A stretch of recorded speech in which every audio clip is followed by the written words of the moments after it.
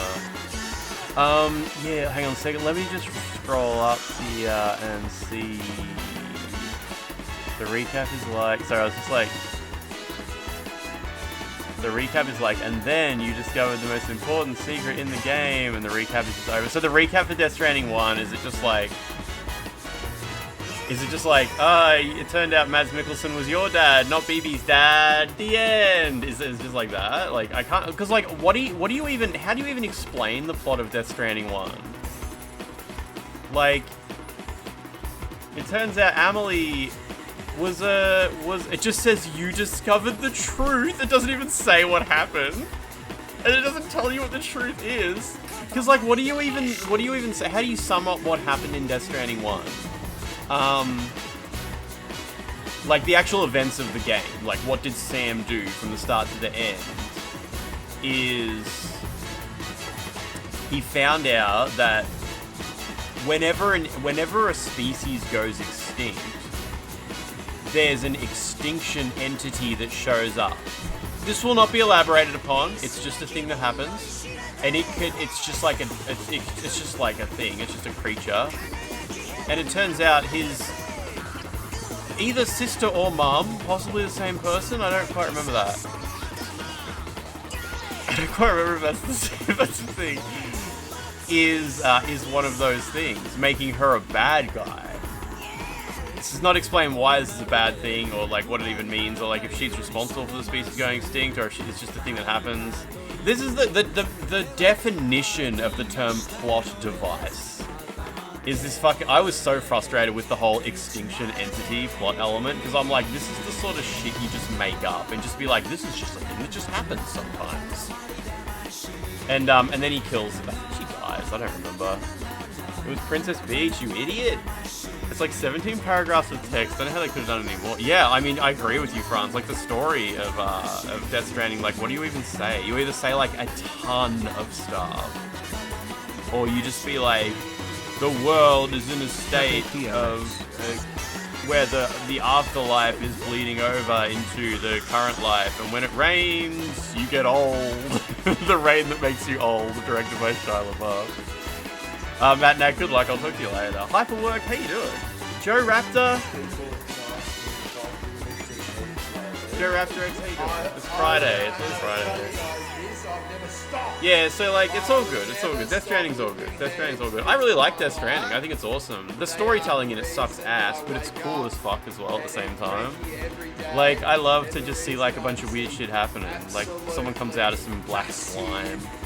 And then there's guns. That's all military. Solid Snake was there a little bit. Death Stranding's fucking amazing, including the second game. Just the recap is just like, yeah. That's good. That's good. I mean, Death Stranding had too many fucking words. The emails were too much. The emails in Death Stranding were too much. They shouldn't have been there. It should have just been like, you see something you don't understand, and that's just how life works sometimes. Like, what are the chances that like all this shit is not only happening, but everybody understands 100% of what's happening, and it gets explained to the main character of the story as well. Like, yeah, Delivery Man with like just...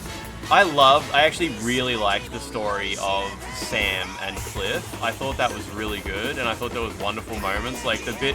How cool was it in Death Stranding 1, your first playthrough of it, when they're in like the fucking Vietnam War or some shit, and Cliff is wearing his army fatigues, and he hugs Sam, and the camera pans around, and as the camera pans around, his outfit changes to like the suit he was wearing when his wife died. That was so cool, and you watch it, and you're just like, what the fuck is happening? You're like, what could that mean? And like, at the end of the day, it didn't really mean very much at all, but it was really fucking cool, and it made you super interested in what the hell was going on. And I mean, it was pretty cool. I mean, it was, when you find out like the whole story in that, it is pretty cool, but also like a lot of it is just like there to make you be like, what the fuck? And it's really cool, it's really cool. And I can barely remember so much of the plot, but I can really remember so many moments in it. Like, I remember at the very end when Die Hard Man breaks down crying in the hallway, and I was like, this guy is an amazing actor. I was like, this is fucking great. You don't see acting like this in video games very often, but I cannot remember what the fuck he was crying about at all. I think it was he was crying about the fact that I think he was responsible for Cliff's death. He came in. I remember he comes in and he's like, I'm sorry, Cliff," and he shoots him, and he's like apologizing to Sam for. I think it's like that. But yeah, it was so cool. Such a cool game. He just got his dick stuck in the zipper after having to do a speech. Death Stranding 2 has the issue of, wow, here's some new equipment. You know those blood grenades you're intimately familiar with, who made them again. I mean, Death Stranding,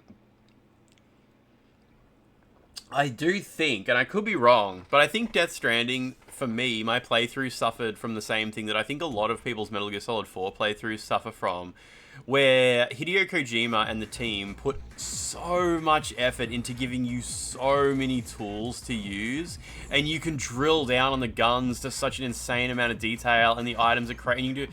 But I just kind of never used any of it. I don't think I ever threw any grenades at people or anything like that. Like, pretty sure if I had to use a gun, it was a very rare, weird edge case situation. I remember once you got the umbilical clippers, you know, you lose BB for a minute, and you've got to use headphones so you can hear where the BTs are, and you got to like sneak up and clip the umbilical cord to kill them.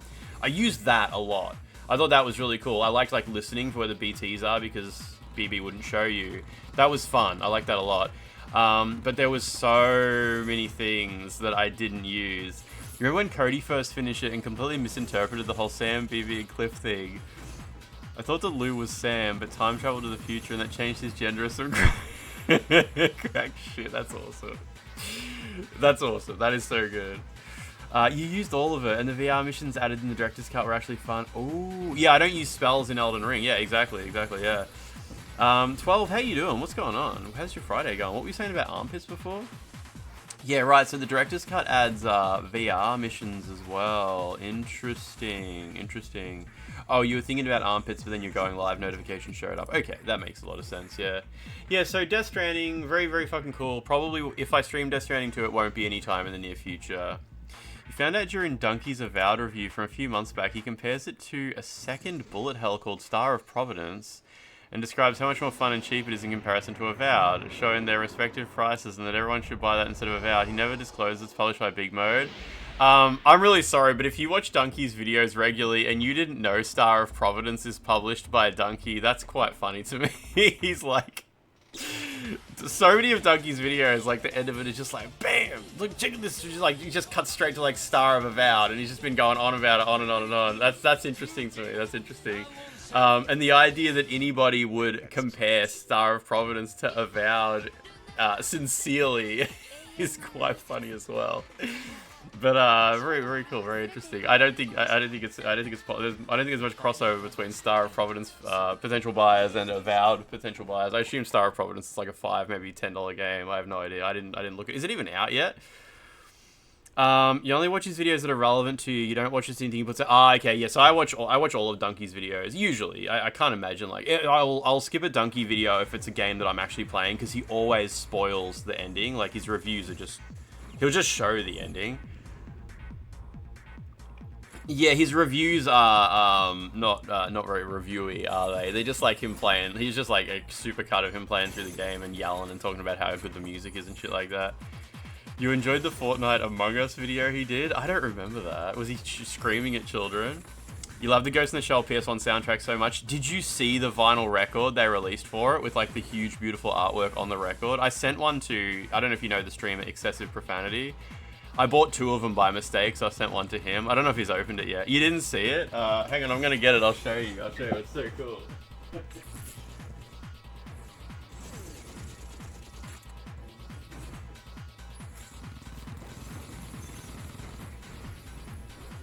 Yeah, check this out.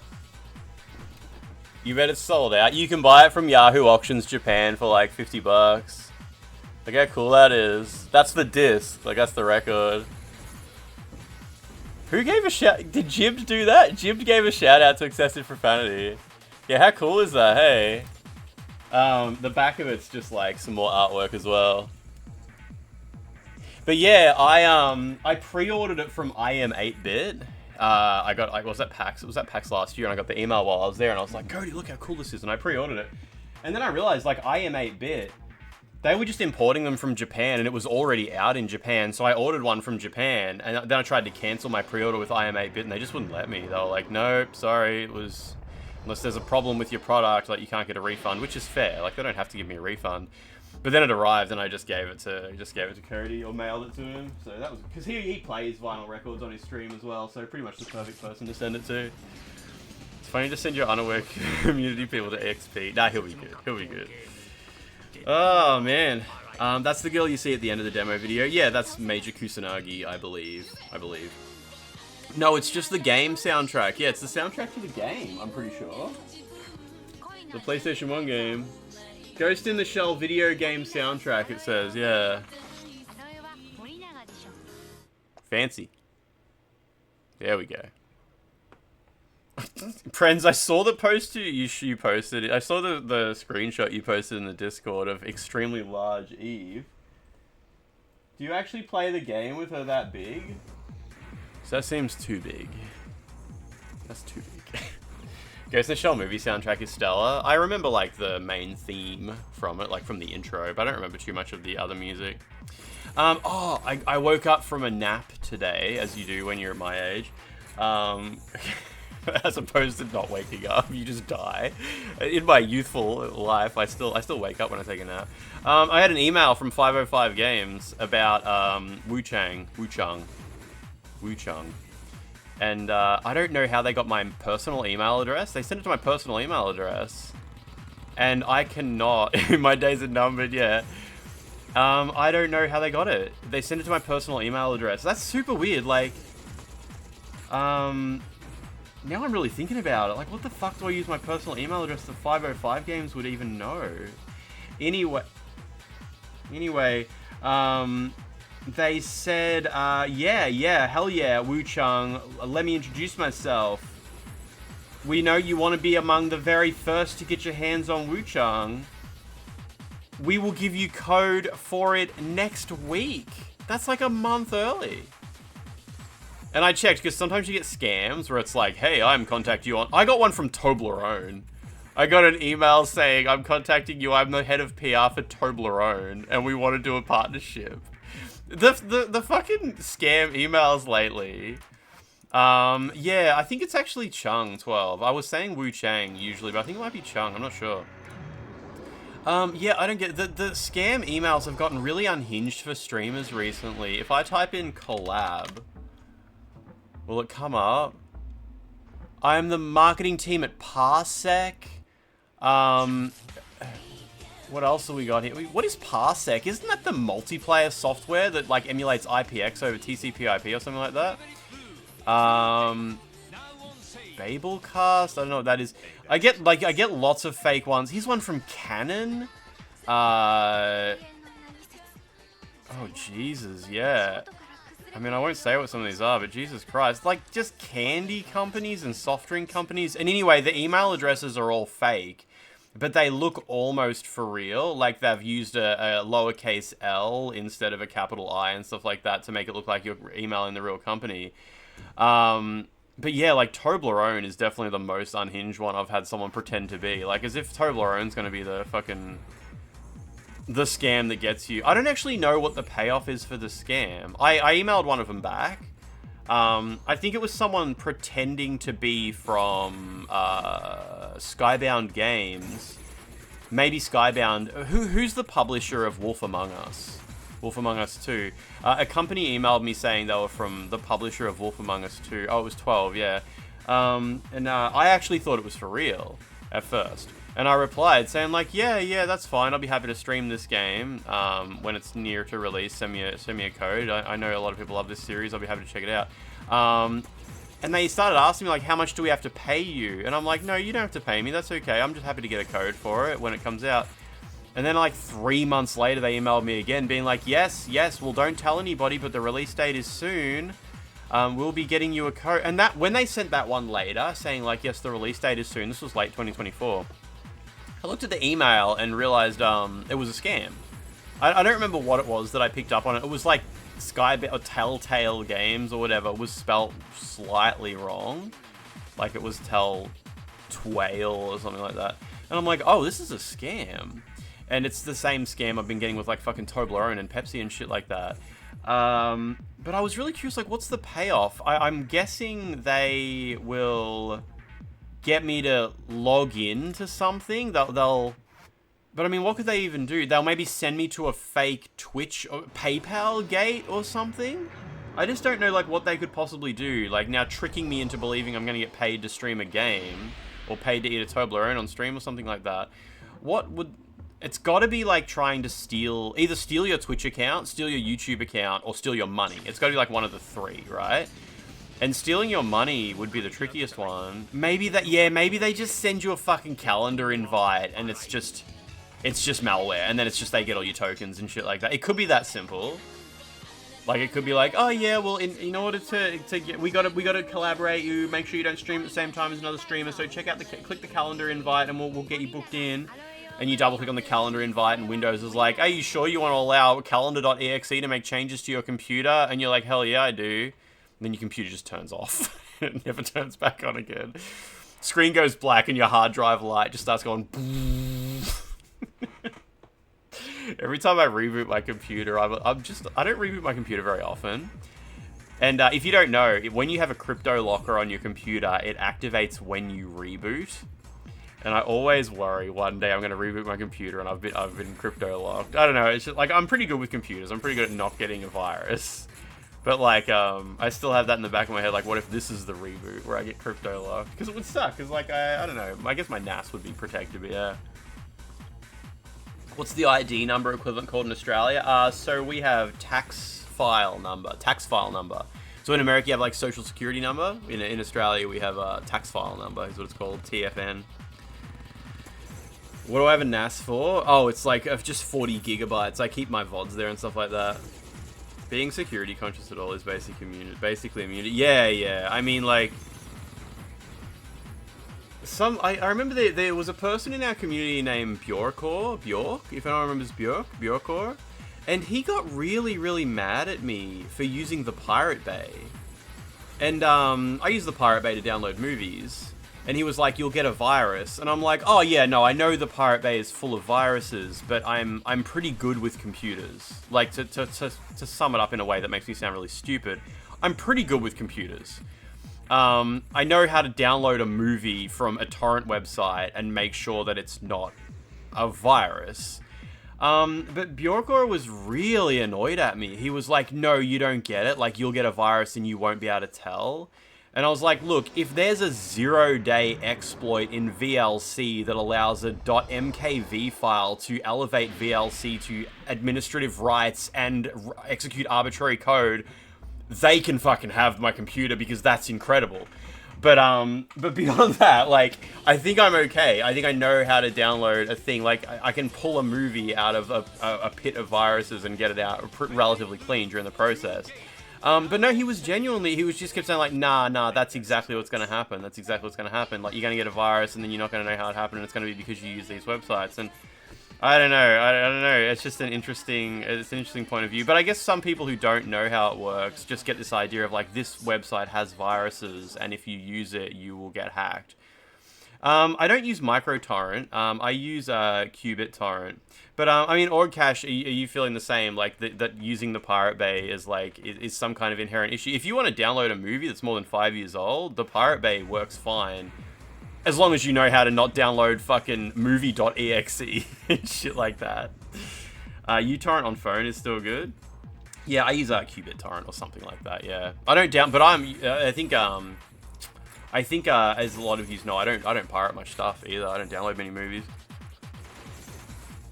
QBitTorrent is okay. Yeah, that's cool. That's cool. That's what I use. I have that on my computer. I download every leaked demo, upload it to 4chan every weekend. It would be fun one day to set up a VM to like fuck around with viruses on, but you just can't be bothered, right? I always worry. One thing about jailbreaking your PlayStation 4 and running like community-made software, it's extremely easy to make like upload a thing to a PlayStation 4 jailbreak host that just bricks your console completely beyond repair. It is so easy. And I have worked with a few people who make PlayStation 4 jailbreaky stuff and homebrew and stuff like that, and they're always sending me their little, oh, can you try this one, see if this works, try that one, see if that works. And I always worry, like, some of these people are most of them are really good people, but some of them, like, especially the ones from, like, the GTA 5 hacking community and the Call of Duty hacking community, some of those people are fucking crazy.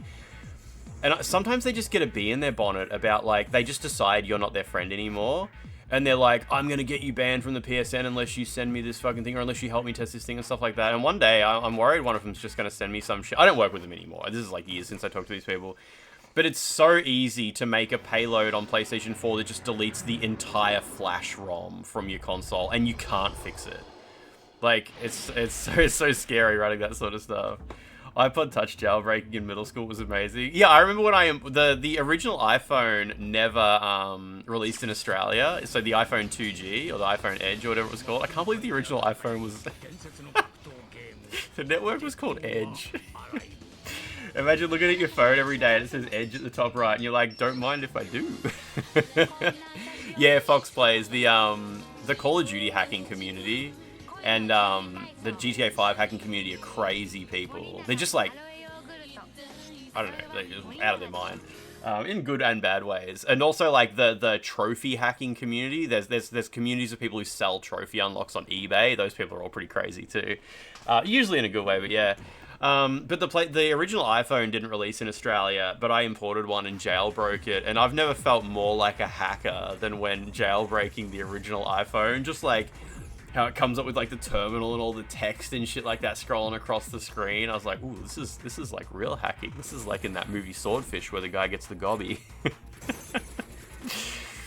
Motivate. Yeah, exactly. Yeah.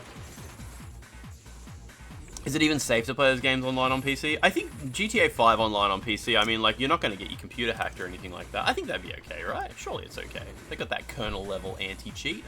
Who could ever get past that? You downloaded Street Fighter 4 and Nazi Zombies. On iPhone, yeah. Lance is still waiting for the gobby that comes with iPhone jailbreaking. I haven't seen the movie Swordfish in, like, 30 years, or whenever the hell it came out. I assume that movie is crap. Has anyone watched Swordfish in, like, forever? I know a lot of people have gone back and rewatched Hackers. Apparently Hackers has a lot of charm still. But I'm not sure if Swordfish holds up quite as well. I don't know. Hackers is great. Yeah, you haven't seen it since it came out. I went to a Japanese restaurant in Melbourne a couple of weekends ago, and I was at you scan the QR code, right, and you order food. Tick the little box for what meals you want. I noticed you could tick a box to pay an extra $15 to become a VIP member of their restaurant, which gives you a lifetime 5% off discount. And when they came to my table and bought me this food, they gave me this keychain. So if I display this keychain at the restaurant, I get 5% off my food now for the low price of $15. I wonder how many times I have to go there to get my money's worth out of it. The blowjob while hacking, it's so stupid. You watch Jumper? Jumper, is it like a guy like jumps through time or from place to place or something like that? Swordfish is like painfully 2000s. You immediately have to watch God in 60 seconds right after. Does the term Edge becoming a sexual reference have anything to do with a web browser? I think it's unrelated. Maybe Pornhub wouldn't load properly in Microsoft Edge. It would just like download half the video and you'd never be able to finish, and that's how they came up with the name. This man is very easily marketed to. Yeah, they had a cute cat mascot, and I'm done. So I watched the Capcom thing today. You were waiting anxiously for a sequel to Jumper? I don't think I've seen it. I think I used to get Jumper confused with Chronicle for some reason. You know the movie Chronicle. Could have bought Star of Providence for that $15. Oh, fucking, you just said YouTube is throttling people. Man, I think I mentioned this on stream. Regent, how you doing? How you doing? They had the same vibe, did they? Okay, that might be why I confused them. I watched K-pop Demon Hunters on a couple of days ago. Holy fuck, Nintendo. Netflix have lowered their bitrate so much. It's so shit now. It's like, I know people have been talking about it. Like, people think that 4K on Netflix is just as good as Blu-ray, but you'd be surprised how bad it is. But it's getting so much worse. In K-pop Demon Hunters, any scene where there's like colors or movement in the background, all the character's skin just loses all of its texture. And holy, like, that movie has incredible art in it. Like, the skin textures and stuff are really, really great. It looks fucking fantastic. But then as soon as like there's like colorful movement or explosions or shit in the background, their skin just goes completely pale because it can't focus like enough bitrate on the freckles and whatnot. So shit. It's so shit. Fuck, I hate Netflix so much. I hate it. Carl Roush, how you doing? What's going on? Jumper has that side character with a Brit accent that's really hot. I don't know what that is. I don't know who that is. YouTube throttles you if you use Firefox or ad blocking. Ah, okay, yeah. Yeah, Netflix, man, it's so shit, especially if a movie is exclusive to Netflix. Like, what are you even supposed to do as far as that quality goes? Probably to deter people from making torrents out of the shows and movies. I mean, but that just deters people from fucking watching, like, make the whole movie shit for everybody so that it's shit for pirates. Like, what the fuck? When people pirate Netflix movies, do they somehow pull down, like, the maximum bitrate version of it? Or do they just do a fucking screen record? Like, I've always been curious, because if you screen record a Netflix movie, the first, like, 5 seconds are going to be super low bitrate while it starts buffering. But pirated ones usually don't suffer from that issue. They've somehow asked the client to, like, start delivering the movie. And they sit there for, like, you have to wait there for, like, 2 hours for it to deliver the whole movie, but yeah. They use FFmpeg and they just basically rip the stream. Yeah, okay, so that's a bit better. I wonder if a pirated copy of K-pop Demon Hunters is actually just, like, way better bitrate. I streamed it on an Apple TV 4K on a big TV. Like, I got, like, that's the best, like, you can watch Netflix with, like, 100 megabit internet connection. And it had problems that I mean, most people wouldn't notice that, obviously. Like, I noticed macro blocking really bad, and I noticed, like, compression artifacts, and as soon as there's, like, heaps of movement on the screen, like, I'm keeping an eye out for, like, we're losing detail here, like, the grass is now just a green smear and whatnot. But, like, that's so shit. Netflix is way too expensive for that kind of experience. Have I tried watching it on your phone to see if the bitrate's high? No, I have not. I have not watched it on my iPhone XS to see if the bitrate's high. I don't think it would be too great. Yeah, that's what I mean, Envious. I wonder if you can download, like, a high quality rip from Netflix. But then again, K-pop Demon Hunters, it's probably out on Blu-ray in some regions anyway, so it wouldn't be an issue. It's not a movie I'm particularly passionate about. It's just a movie that I had this experience with recently, and it sort of reminded me of, like, how much of a waste of money Netflix is. Netflix is such a bad service. Yeah, so I've cancelled Netflix. I now have Disney Plus and YouTube Premium. And Disney Plus is just good because it's got all the old Fox stuff. Like, it's got all the Simpsons and Futurama and whatnot. And YouTube, obviously, is, like, the best value of all of them. Unless you want to... If you just watch YouTube on your PC and use ad blockers and stuff, obviously, it's the same as well. Still better than Disney, where you only get, like, a low bitrate 720p feed on PC, and the show is 4K on the TV. Well, I only watch it on TV. You're only subscribed to some people on Twitch, but that's a tax write-off for you. Do you have Twitch, what do you call it? Twitch Turbo as well? Twitch Turbo seems pretty good. I should probably get that. You watch hours of YouTube every day and you actually don't mind the ads. Damn, you've got so much patience. The ads on YouTube are so extreme. It's pretty crazy how many ads they play on some videos. Some fucking songs on YouTube have ads. If a song on YouTube isn't properly marked as being a song, they'll put ads in the middle of a song, and that's so shit. Vivaldi does a decent job at keeping up with skipping YouTube. Is Vivaldi a browser? What is that? Only subscribe to some bald guy on Twitch. Good luck getting through a podcast. I mean, if you're patient enough, though, it's all good. You got Twitch Turbo. So it's a browser by the original Opera devs. At work, you were looking up some tutorial on YouTube and there was an ad every 90 seconds. Can you, like, remember the old days of YouTube when you could pause the video and it would buffer the whole video? The good old days. I wish you could pause a YouTube video and just watch all the ads and then be like, okay, they're done. Let's go and watch the whole video without ads. Now, for one thing, I do understand why YouTube stopped allowing you to pause videos to buffer them. That makes sense. Like, I get that. I do wish you had a little bit more control over the quality on YouTube, though. Like, I hate when you tell YouTube... You know how you'll start a YouTube video, right? And it's low quality because it's set to automatic. And it thinks, like, for whatever fucking reason, it thinks it has to be low quality today. So you click on the cog, and you go quality, and then you go advanced, and then you go 4K, highest quality, right? But then you click play... and it's still low quality for the first 5 to 10 seconds because it prioritizes instantly playing the video over starting the video with an extremely high quality. And I hate that.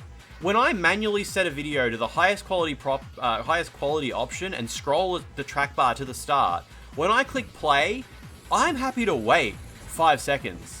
Like, spin the fucking wheel, buffer the first 5 seconds in ultra high quality, because I want that. But you can't do that. I wish you could do that. I wish you could be like, I want the highest quality, and I'm happy to wait for it. But it won't. It's like, no, we gotta make sure you get started watching straight away, so we'll make sure the first 5 seconds are blurry as fuck, because we'd rather deliver blurry as fuck video than a loading screen for 5 seconds. And it's the worst in the gym, when I'm in the gym playing music videos, the first 5 seconds of every music video is really blurry, and then it does a little stutter as it hits the high quality, which is really annoying because it's music.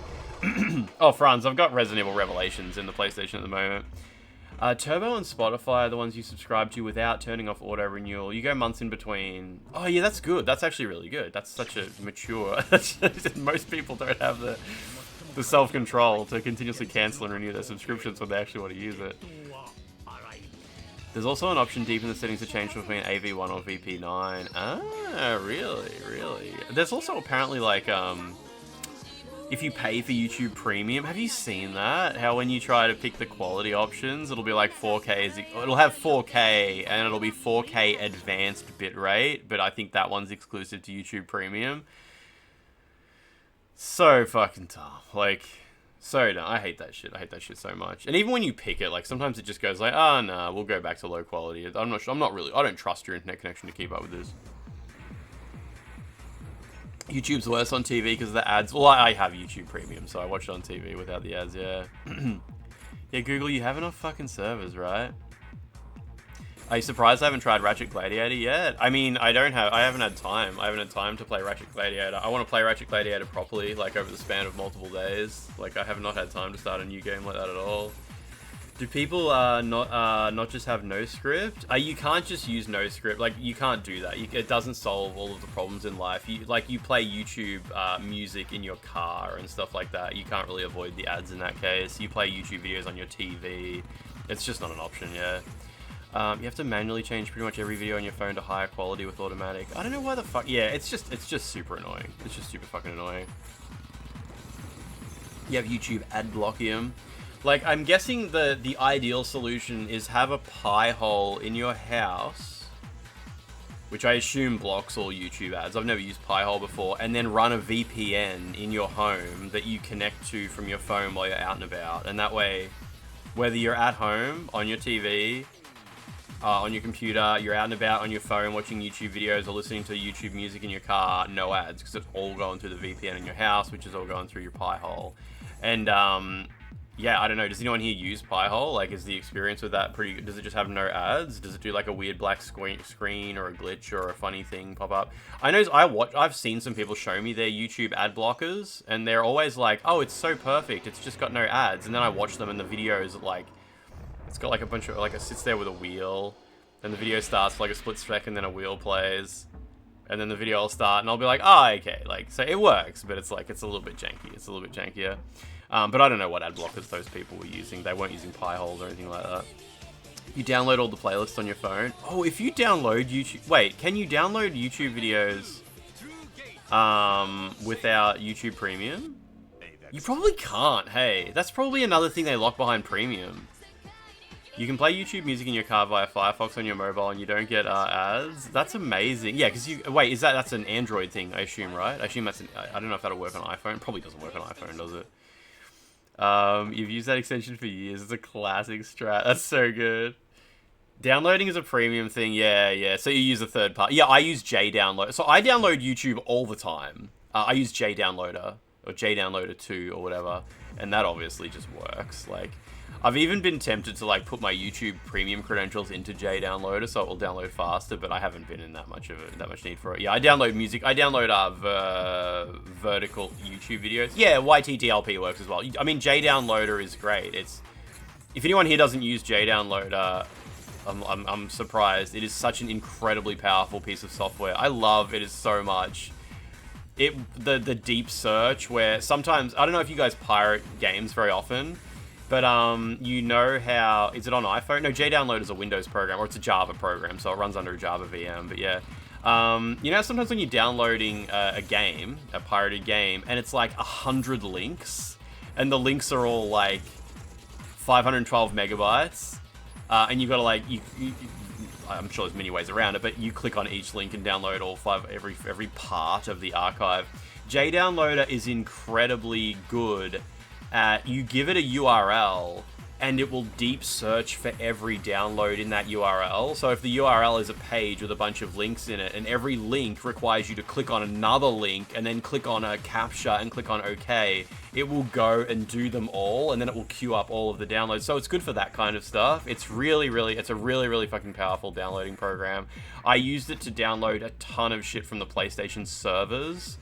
Like, I made a script that rips a ton of information from the PlayStation servers just about like all the demos that were hosted on the servers and all the license files for all the demos, and I just dumped the text file into JDownloader and it just sat there spinning, and then it came up with like, it was just finding like every file, and I'm like, damn, that's really good. And you can chuck a YouTube link in it, and it will offer the raw files, because obviously the video hosted on YouTube, it's in some weird format, and the audio is in a separate file. Or you can ask it to download the highest quality one, and then it uses FMPEG to convert it into an MP4 file or an MKV file. So it's also got like lots of easy stuff to use. But yeah, it's I don't know if you guys have like a different program that does all the same stuff I'm just describing, but JDownloader, I was under the impression that was like the popular one that people use. Any software with a J tacked at the start gets you right into the 2000s feels. Internet Download Manager, JDownloader isn't too bad. Yeah, nice. So I could sell PS4s with PTs on it. I was thinking about PT today, and I'm kind of surprised that lots of people still don't know that PT is like really, really easy to play these days. I don't think there's any excuse for someone to be playing the shitty PC ports, which are just fan remakes, of PT anymore. Like, surely anybody... Hang on a sec, I just need to end the sub goal. Start a new sub goal. Wet leggy. Let's write wet leggy. 55 subs? Okay, whatever you say, buddy. I'll take your word for it.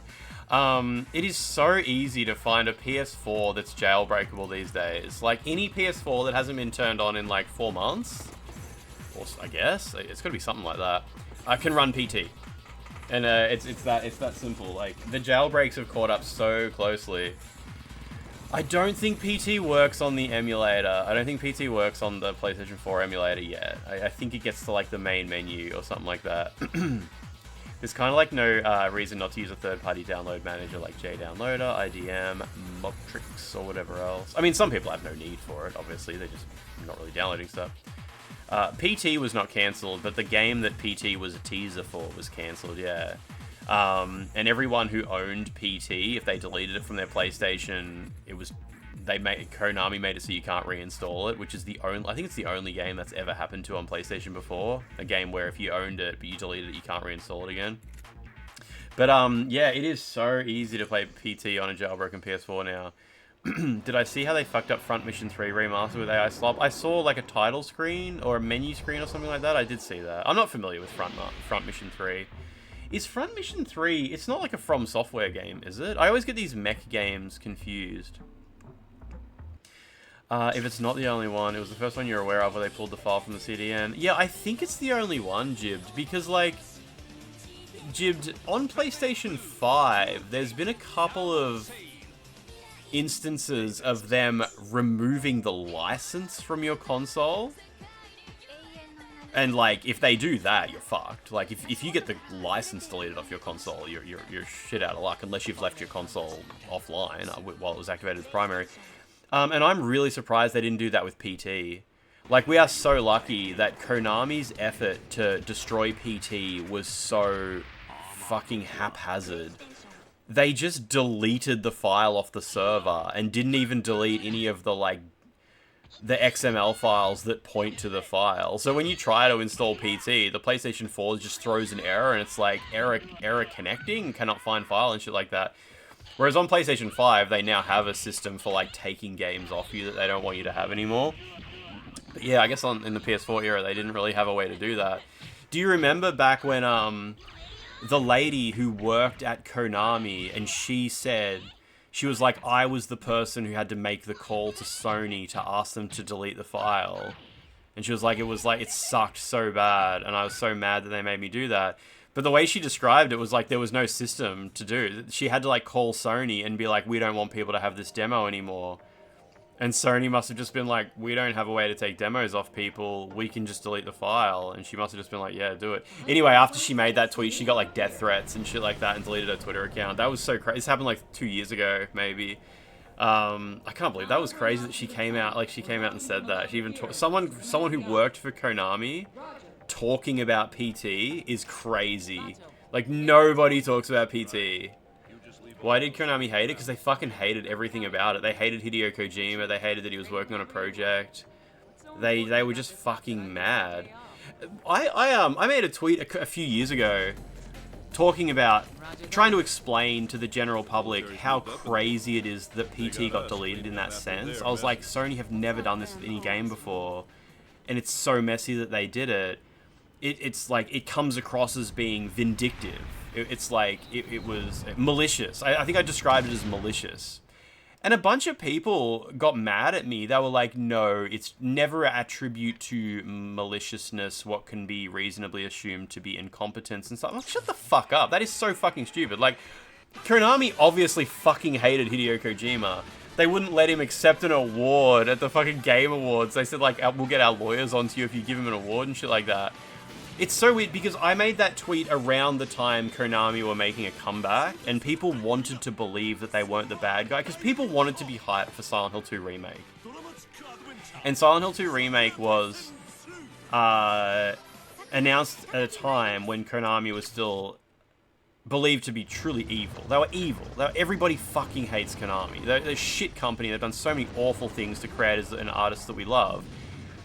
But people wanted to be hyped for Silent Hill 2, so they had to convince themselves that everyone's wrong about Konami, and actually the Kojima thing was just a conspiracy theory and a misunderstanding, and the PT thing, actually it was Kojima who screwed over Konami. He didn't even have permission to make that game and all this shit.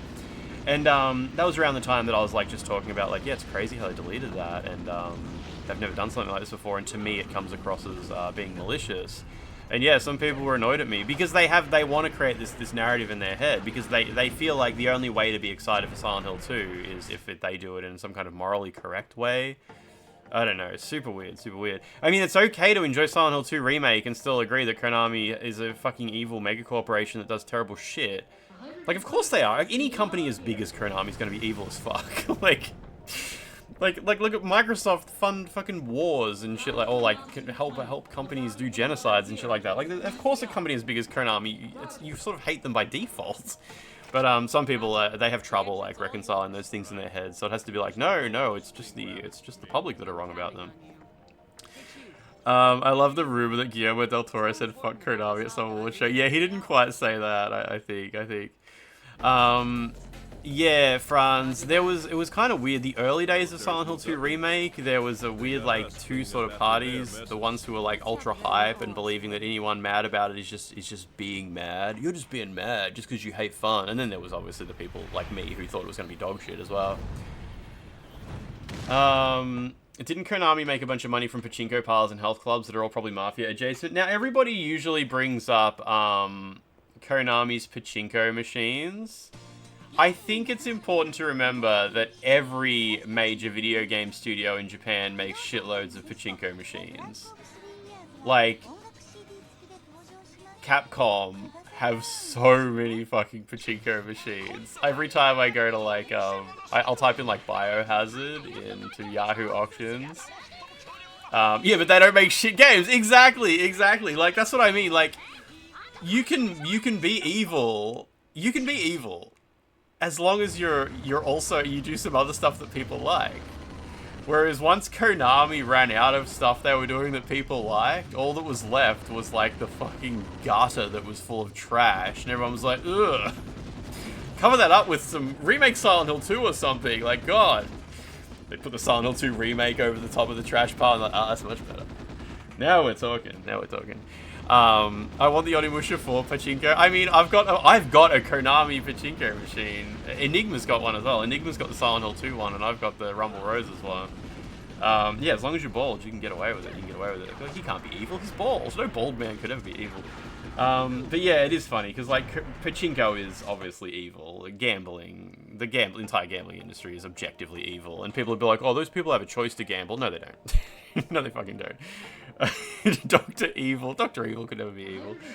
But yeah, it is funny that people... I think some people genuinely don't realize that pachinko... Like, Konami's not the only one doing pachinko machines. I think, I wonder if Square Enix have pachinko machines, now that I think about it. If you recall correctly, Konami straight up mistreated its employees in such a way that's bad even for a Japanese employer. I'll take your word for it. Yeah, I don't really know. I've never like looked into this stuff to much significant degree. Just trying to think, what franchises does Square Enix have? I don't think I've ever seen a Final Fantasy pinball machine. Pachinko machine. Oh, this Star Ocean pachinko. Okay, Pachislo. I heard Konami's pachinko business got fucked so hard during COVID that it made them reinvest into gaming, where they saw all the growth in the gaming industry during COVID. I don't know how true that is. I think no matter how hard pachinko gets ruined by whatever, COVID or anything like that, it is kind of crazy that Konami have come back to gaming, because no matter how... I could be wrong, but as far as I assume, no matter how successful any Silent Hill game could ever be, it would be a drop in the ocean compared to how much money they would make from their health clubs and pachinko and mobile games. So the fact that Konami came back to AAA home console gaming, it makes me think there's probably someone at Konami who actually gives a shit. Because people will be like, nah, Lance, they're just making Silent Hill 2 because all they care about is money. And yeah, remakes, it's just remake slop, sure. I love Silent Hill 2 remake, but it is just slop.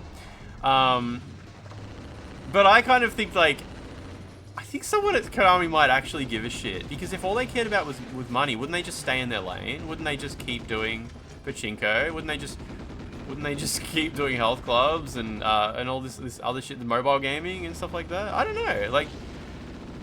I don't know, maybe I'm wrong. Maybe it is just, maybe home console gaming really does make that much money, or does make a decent amount of money, or maybe the shareholders had bad vibes around stuff and they were like, you need to get back into what made Konami great, or some shit. I don't know.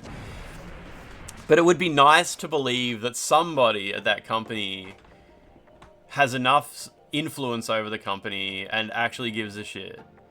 To be like, you know what, let's get back into video games for a while. Let's do something. Like, because they would have made billions and billions of dollars per second if they just kept doing what they were doing this whole time. Japan pushed out new anti-pachinko laws in 2018-2020. Maybe you know something I don't know. Yeah, I'm just saying, like, I'm just talking like in my imagination, like maybe this is how it works, and I'm happy to be wrong. I'm happy to be like, actually Konami just got back into fucking video games because it makes better money right now. If they dropped like 100 million on pachinko machines, they'd make that back so much more than if they spent that on video game development, right? Yeah, that's what I would assume. Yeah, like maybe, but shareholders are fucking crazy. So like maybe shareholders were just like, nah, you gotta get back into video games. That was the thing. That was the cool thing. Get some AI in there while you're at it. Oh, Way Forward do that, they did that remake of Contra, yeah, and that Contra was shit, too. That Way Forward Contra game was fucking horrible. Maybe Konami made a Kojima clone and he's working in a basement. Remember the Castlevania Patchy Slow advertising slogan, sexual violence? I don't remember that. That's fucking great. Did I just allow that message? I think I might have blocked it. Oh no, there it is, there it is. The term pachinkos was auto-modded as well, though. That's pretty weird. Pachinko parlors worked their ways around like some of the anti-pachinko laws recently. SNK pachinko games are so extra. Pachinko machines are crazy. They must be so expensive to manufacture. Such weird bespoke hardware. Like pinball machines, I guess. Like, sometimes I look at a pinball machine and I'm like, god damn, there's so much engineering that goes into that shit. El Pachinko, Desert Fish, how you doing? How you doing? I guess pachinko has a slur in it. Yeah, exactly. It's none of... I always talk about pachinko... We all talk about pachinko machines. But none of them are pachinko. They're all patchy slot. Like, they're all the wheels that spin. A pachinko machine where you press the button and the wheels spin, that's not pachinko. It's patchy slot. Patchy slot. Pachinko is the one where the balls fall, and I don't understand that shit. Like, the famous Metal Gear Solid 3 pachinko machine... Was that pachinko or was it patchy slot? I thought it was like spinning wheels. But I could be wrong. It could be the balls. It could have been the balls. At the pokies, yeah, in Australia we call them pokies. Is pokies an Australian term? It's probably an Australian term. I also hate the balls. It was pachinko, was it, with the falling balls? Nice. I think Super Bunny Hop did a video where he went to Japan and found the Metal Gear Solid pachinko machine. America calls them slots. Yeah, we call them the pokies. What's the etymology of the word pokies? Like, what the fuck? Why do we call them pokies? It's patchy slot. The SNK ones have the falling balls. Okay. Yeah, so it wasn't sexual violence, it was erotic violence. Holy shit. People, let's go. I want erotic violence in my SNK games. There's an essay by Tim Rogers talking about him living near a pachinko parlor, and he said the sound of the ring and the balls was awful. I mean, I've been into pachinko parlors before, and they're just fucking loud. Like, no matter how loud they turn up the speakers on the machines, it's just the sound of tiny metal balls hitting plastic. Just fucking noise. It's insane. It's insane. Pokies comes from sticking your dick into the money hole. Oh, you give it a poke? Good for a poke? Good for a poke. You went into one and it's so fucking loud. Worst ASMR ever. It's short for poker machine. Oh. So pokies... It's like video poker, because isn't video poker like an early form of like gambling machine? Am I right about that? Anyway, yeah, the Capcom thing was on today. And did you all watch that? I have to admit, I just skimmed through it. I skimmed through the Capcom presentation, and because I kind of didn't. I don't think I need to see any more footage of Pragmata. I will probably play Pragmata, but I get it. The little girl sits on your shoulders, you use the face buttons to complete a hacking minigame to weaken the enemy, and then you shoot the enemy. Very cool, very cool. I'll probably play it, I don't need to see it ever again. So I skipped past that. The outfit 4 in Street Fighter 6 looks beautiful, very cool, very cool. Probably get them eventually. You're not sold on Resident Evil 9 yet, but the light cascading through the hair. So we did get about 20 seconds of Resident Evil 9 third-person footage. We did see... that, what's her name? The main character? I can't remember her name. She does have a gun. She does know how to... She's a trained FBI agent. She knows how to shoot, so there will be... She's not like a side character, or she's not like a fucking Grace.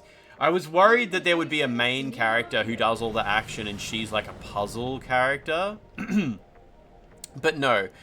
However, they did say, they said the reason we didn't put Leon Kennedy in the game is because he would not be, playing as Leon Kennedy would not be scary. He is too confident and strong and mature in these situations.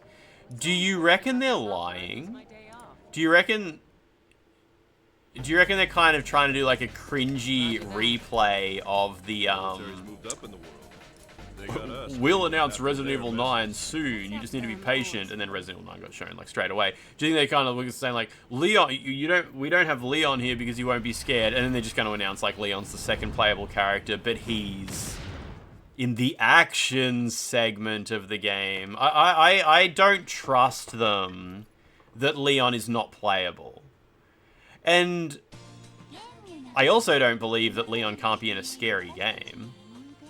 But I just straight up don't trust them that Leon's not even a... Like, I think Leon is going to be a full-on 50% of the game playable character.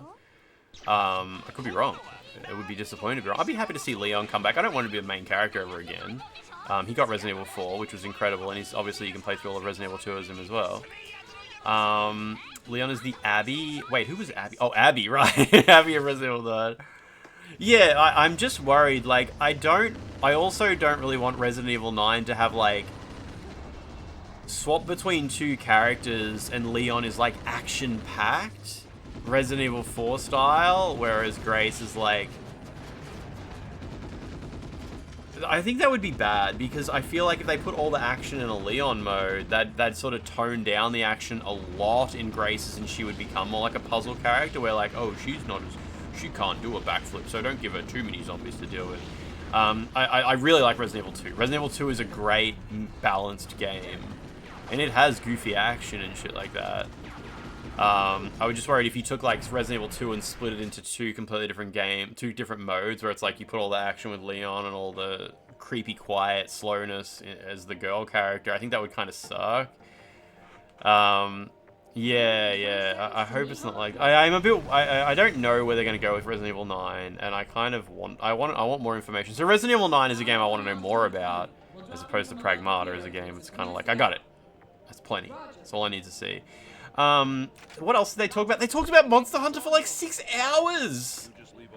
I was like, I watched the rerun after it had happened, and I was watching the Resident Evil 9 bit, and it was in the first fucking quarter of the video.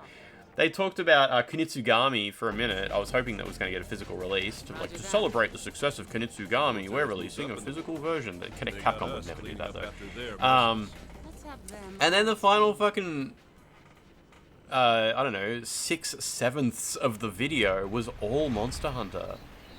I thought there was going to be, like, more stuff. I was, like, close to the start of the video, and I'm like, cool, look how much more content there is, and yeah. Kunitsugami is getting free DLC. Did anyone understand what that was about? It was like, it's like a character from a different franchise or something. It was a bit hard for me to follow because I was skipping through the video, not paying any attention to it. Yeah, it was just like... A couple of games have been doing that recently. It's like to thank the fans.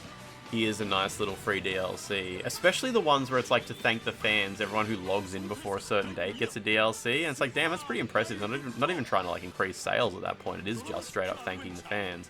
Like when you do like what Kazan did recently. They're like everyone who's played the game before June 26th gets a free outfit and a free haircut.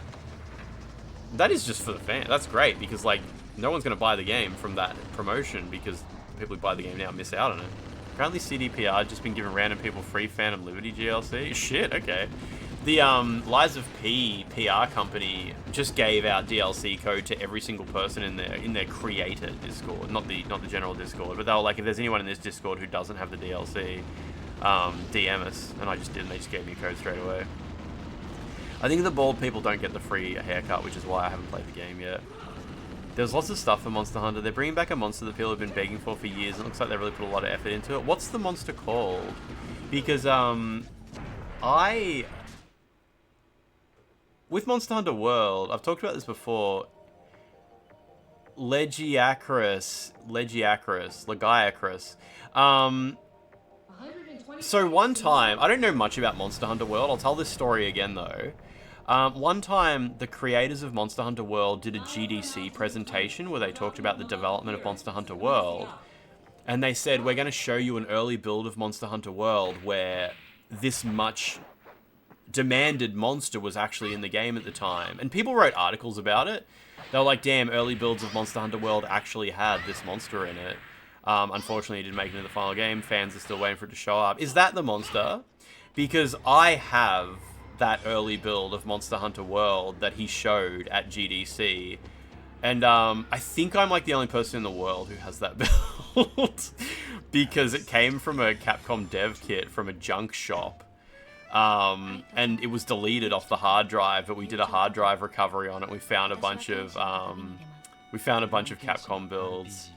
And I've played it for like 15 minutes. It was before I'd ever played Monster Hunter World, so I couldn't even figure out how to control it. But you can, like, it's one map. It's like the first open world map in the game. If you try to go to, like, the town, you just fall through the map. But yeah, you boot it up, and it's just got, like, 2 options. It says, like, Demo Area 1, Demo Area 2. No, Lost Planet was not on that hard drive. It's a PS4 dev kit. It's not even my dev kit. It was a guy I know. There was a time when a shitload of Capcom dev kits showed up at a particular junk shop in Japan, and I was in a Discord server, and we're like, holy shit, let's buy all of these. They were going for like $1,000 each. I got one of them. My one didn't have anything on it. The dev kit I got didn't have anything on it at the time, unfortunately. It's got a big dint in the top as well. But yeah, apparently, I think someone got a debug build of the Resident Evil 7 DLC, which is really boring, really fucking boring thing to find. I'd love to see a debug build of the entire Resident Evil 7, but it's just the DLC, which is boring. And yeah, there was the weird Monster Hunter World super early build. The build is from like a year before Monster Hunter World was even announced. The date on it, like, let me have a quick look at what the date on the build is. Oh, that takes so long for my NAS to spin up. It's making grinding noises.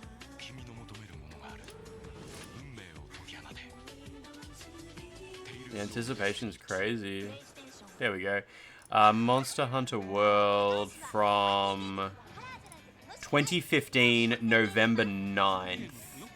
When was Monster Hunter World announced? Like, when did Capcom say, like, hey, we're working on a game called Monster Hunter World? I assume it was 2016, maybe?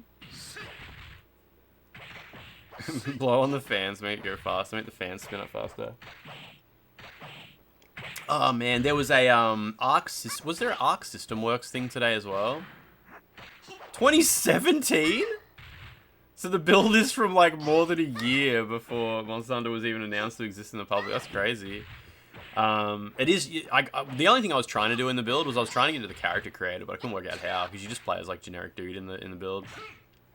Yeah. So Arc System Works, like, did they show their new Marvel game? Like, what do Arc System Works even have to talk about right now? DLC for Guilty Gear Strive. Oh, they finally announced Lucy for Strive. Okay, because we had the leaks, of course. Yeah, which is cool. They're making a movie? Ugh. Yeah, what the fuck is Demon and Baby? Someone posted in the Discord, Max reacts to Demon and Baby, and he was just like...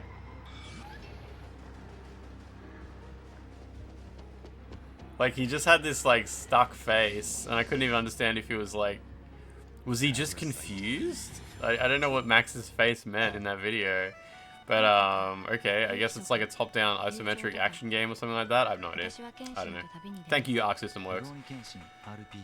The Mission Impossible, Cool Hand Luke, Bullet, and THX 1138 Enter the Dragon composer has died. Lalo Schifrin. All around me, a familiar face. Demon and Baby. It sounds like one of those silly card games from the makers of Exploding Kittens. Oh, yeah. Demon and Baby, yeah. There was no Marvel Tokon. Oh, wait. So no Marvel Tokon, but are they making a Guilty Gear anime? There was a bit of Monster Hunter game not even coming out in Australia, and a whole heap of ordinary looking stuff. Alright, great.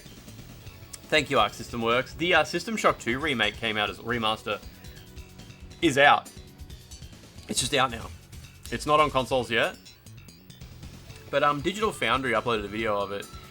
And I was kind of disappointed that Digital Foundry's video of System Shock 2 Remake was just John and Thomas playing through the game. And I kind of don't really like those Digital Foundry videos. Like, I like the ones where they just play a retro game, and it's just like, hey, we're going to show you how Fear looked when it came out. But when they do that for like a new... I wanted to see John Linneman break down, side by sides, the original System Shock 2, the new one, go over performance, go over like compatibility, go over how the multiplayer has changed. Like, but it was just John and Ollie just playing the game. And John Linneman is clearly not intimately familiar with System Shock 2. I don't know if he went back and played the original recently. But he said, he goes, oh, the intro cinematic has been quite impressively upscaled. But I was watching and I'm like, this is new. This is a remake of the intro cinematic, because it had the new character models in the intro cinematic. Like, even though it was an FMV, and he didn't point that out, and I'm like, oh, okay, did he not notice that? And oh, they did the same thing with the Thing remaster, did they? Okay. I mean, he's got a lot of work to do. I mean, it's all good. I would, but it's just like, I would have preferred, like, it's a game I was interested to see a lot of the differences in, and I would have appreciated like a lot of more detailed side by sides and whatnot. And there was a bit where he, like, I don't know if you've played System Shock 2, but there's a bit very early on after you enter the 45100 code, you open the door and there's a window and a woman runs past screaming, and then the hybrid runs past and shoots her with the shotgun, and he didn't look. Like, he's talking to Ollie and he's like, haha, how funny is it that they reused the code from System Shock 1? Anyway, let's get into this vent, Ollie. I'm like, he didn't look out the window. There's like a moment that happens when you look out that window and you didn't see it. And yeah, it was just stuff like that. I actually turned off the video at that point. I was like, okay, this video is not giving me what I want from a System Shock 2 comparison. I ended up going and watching Mortismal Gaming's review of System Shock 2 Remaster, and he loved it. He'd never played System Shock 2 before, though. And fucking hell, like, I mentioned this in the Discord. Do you guys watch Mortismal Gaming's videos? He's the guy who does review after 100%. Like, that's his shtick. Like, review of, what did he do recently? Fuck, what's that game? He did, like, the Alters review after 100% and stuff like that. Yeah, so Mortismal Gaming, he's great. He's great. He's really dedicated to his games. He goes into great detail, especially if it's a game you've already played. It's nice going and watching someone else's experience 100%ing it. It's so good. He's a great YouTuber. He's so busy. He plays so many games too. It's really cool. And he plays them all on PC. And he plays them all with keyboard and mouse. So if that's also something you're interested in, like, how does this AAA new release game that seems to be console first, what is the PC gaming experience like? And he'll review it in that sense as well. But all of his footage is 30 FPS. And I don't know if he even knows. And I want to tell him. I've started commenting on every one of his videos. I've started commenting once again, asking you to please record your gameplay footage in 60 FPS. His videos are 60 FPS. Like, if you, on YouTube, you click the little cog, it says 60 FPS. But he's just taken 30 FPS footage and dragged it into a 60 FPS container. And then rendered it that way, so it's doubled every frame. But I'm just like, please, like, read my comment. I have 100. I know when I comment on his videos, it gives him a YouTube Studio notification because I'm verified. And when a verified person comments on your videos, it gives you a little notification. I believe he looks at his phone and he sees me saying, once again, asking you to please record your videos in 60 FPS. And he's probably like, I do. They are 60 FPS. And he looks at the cog in YouTube. How very industry. I don't know. Maybe he does it to save on space. Honestly, the difference between 30 FPS and 60 FPS when you're using like H.264 compression, it's very little. Like, think about how the algorithm works, how it handles like motion. Doubling the FPS only adds like a little bit to the file size. It's that Lance McDonald guy again. It comes my username on YouTube. YouTube changed my username. It says debug menu now. You think she's just doing the Bernie once again meme? Yeah, it's weird. Like, I don't like it. Stop. Like, his videos are so good, and he puts so much work into showcasing the things that are important to him in the game, and he spends like hundreds of hours on these games, and then the video is 30 FPS. It just feels like it's like he got to the finish line and just blew it. I don't know. He keeps it 30 FPS for the common man. Anyway, great YouTuber. I like his videos. It's great when someone like really good. I love like a long YouTube video about a game you're interested in. Usually about a game I've already finished. Like, after I finish a game, sometimes I go watch like, what's a YouTuber whose opinion I care about. I want to see their review of it as well. And then they hate the game, and I'm like, well, I hate this guy now. I don't respect you anymore. You've been binging Grimbeard's video. I was talking about Mortismal Gaming, Sloppy Marine. How fucking good is Grimbeard's video about death by degrees? How he spends like the first hour of the video talking about Itagaki from Dead or Alive. And it's so fucking good. It's so good that video came out right before Harada did the big Twitter thread about how fucking insane Itagaki is as well. Yeah, Grimbeard did a video recently on What's that game? Slitterhead. No, Grimbeard's videos aren't reviews. I don't think you would call them reviews. He does like a movie about the video game, or like what would you even call it? Like Grimbeard's videos are like a feature-length thing you watch, and they're just a feature-length. It's like a documentary, basically. I don't know what you'd even call it. Like what do you even call that kind of journalism? I have no idea if there's even a word for it. Like what is what's his name? Tim Rogers or whatever his name is. What do you even call that? 100% review is like crazy effort. Doing that for Nier Replicant and Automata, and it feels like a lot. And they aren't even complete paints to 100%. A gothicumentary, like yeah. Sometimes people call them retrospectives, but like Grimbeard will go off on like it's like a video essay. Yeah, video essay, I guess. But Grimbeard is incredibly funny. He's a really funny guy, and I love those YouTubers who are extremely funny and good at being funny as well. Like, his jokes, he will just say the funniest shit you've ever heard and instantly move on from it. Like, that's so good when someone will do that. They will just say the funniest observation you could possibly imagine about what they're talking about right now and just move on. Like, it's a video. If I want to hear the joke again, I'll rewind. I hate it when YouTubers realize they've thought of something funny and they say it like 6 times and they do like horn sound effects and shit like that. And it's like, oh, fucking hell, dude. Matthew Matosis was the best YouTuber. He's been gone for like 5 years. Oh, it sucks. Sad times. It's kind of like new journalism for video games. Yeah, Grimbeard. Yeah, Grimbeard is definitely one of the very, very good. When he releases a video, it's exciting. Like, yay, my Saturday night. I'll watch this Saturday morning while I get some work done, or Saturday night while I eat my dinner or something like that. It's really good. It's really good. I didn't love his Slitterhead video. I like the start of it's good when he talks about the history of I can't remember the Slitterhead guy's name. I think it starts with T. I can't remember. But like when he talks about the history of things, it's good. But when he talks about like the current, like a brand new video game that's just come out, it's not so interesting. Not so interesting. You miss when 2 best friends players is still a thing. Yes. Oh yeah, one thing about Grimbeard is he does the thing where he trains an AI to speak like a video game character. And I know some people hate that. Because they're like, oh, you should pay an imitator or something like that, or you should pay the original voice actor. So if that's like something, if you're looking for an excuse to be like, I don't want to watch that YouTube you're talking about, Lance, that sounds like a lot of work to watch a 2-hour video, there you go, that's your out. He does, yeah, because he does cutaways where he's speaking to JC Denton on the phone, and I think he uses AI to do it. But he's been doing it since before. He's been doing it since before, like, AI voice training was a thing. Nah, but it's different now. It's a job application. Hey, how you doing? How you doing? He was doing it where he would splice dialogue together. Like, JC Denton would be, like, on the phone being like, I'm looking for some girls to talk to. And he'd be like, no, man, I think you got the wrong number or whatever.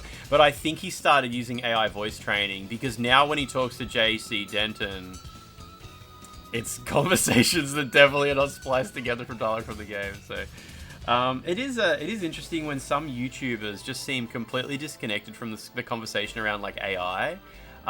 Whether or not you personally have an issue with YouTubers using AI, you probably understand that a YouTuber using AI does have a pretty negative impact, like on their views, and they'll lose subscribers and shit like that.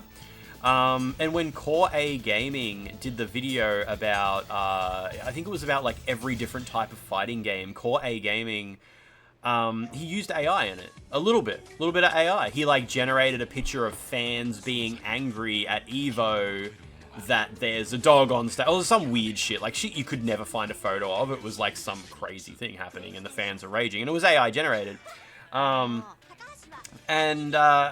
In the comments, he was like, I had no idea people didn't like this. And he posted like a response being like, I had no idea there was like controversy around using this technology. I've uploaded a new version of the video with none of that AI generated stuff in it, and I've put a link to it in the description. And people were like, you should take down the main one and make the other one the main one. Yeah, like a couple of YouTubers I've seen that with, where they just... Some YouTubers, they play like hundreds of video games. They put so much work into video games. Their life revolves around video games. And they are just completely not involved in online discourse. And I kind of love that. It's kind of charming to see that innocence where people are like, I had no idea people were pissed off about this thing. Yeah, like, oh, don't give me Mr. Beast AI thumbnails, can fuck off. And yeah, like, it's interesting. It's interesting. I love that. I love that. He's just like, I didn't know. I didn't know people would be angry, and I'm sorry. He was like genuinely sorry. And that's cool. Like I said, it doesn't matter if what your personal feelings are on AI. It's just interesting to see that sort of thing happen.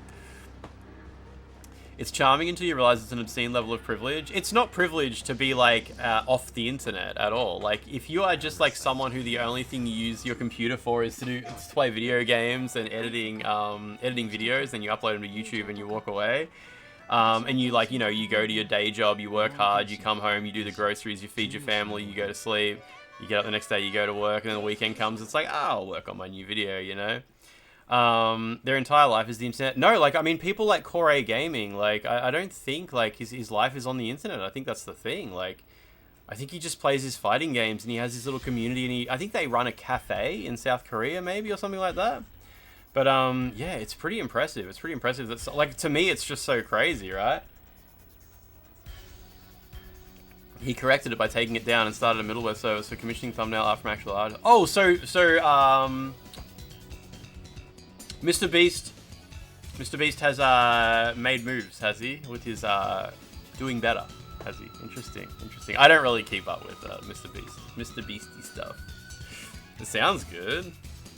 He started a middleman service for commissioning thumbnail art from actual artists. Yeah, that's good. That's good. I've always found it quite easy to make thumbnails, but I know like some people, just their videos are they're just filmed on their camera or whatever the hell, and they wouldn't even know the start of how to edit a video together, a picture together. YouTubers that you've loved watching as a teen have started using AI thumbnails. Yeah, I see so many AI generated thumbnails. And I saw the thumbnail for the next season of Always Sunny in Philadelphia, where it's like all the characters, and I think they're like all stuffed into a chili dog or something like that. Have you seen? And I looked at that and I did raise an eyebrow. I was like, is that AI generated? Did you get that in your YouTube recommendations? It was like a trailer for the upcoming season of Always Sunny in Philadelphia. I didn't watch the trailer because I don't really watch that show. I saw that thumbnail and I was like, that would be really disappointing if such a beloved show is using AI generated thumbnails or AI generated art in their marketing. The AI thumbnails are the new rage after all those insane photoshops of people gawking with gaping open mouths. Yes, yeah.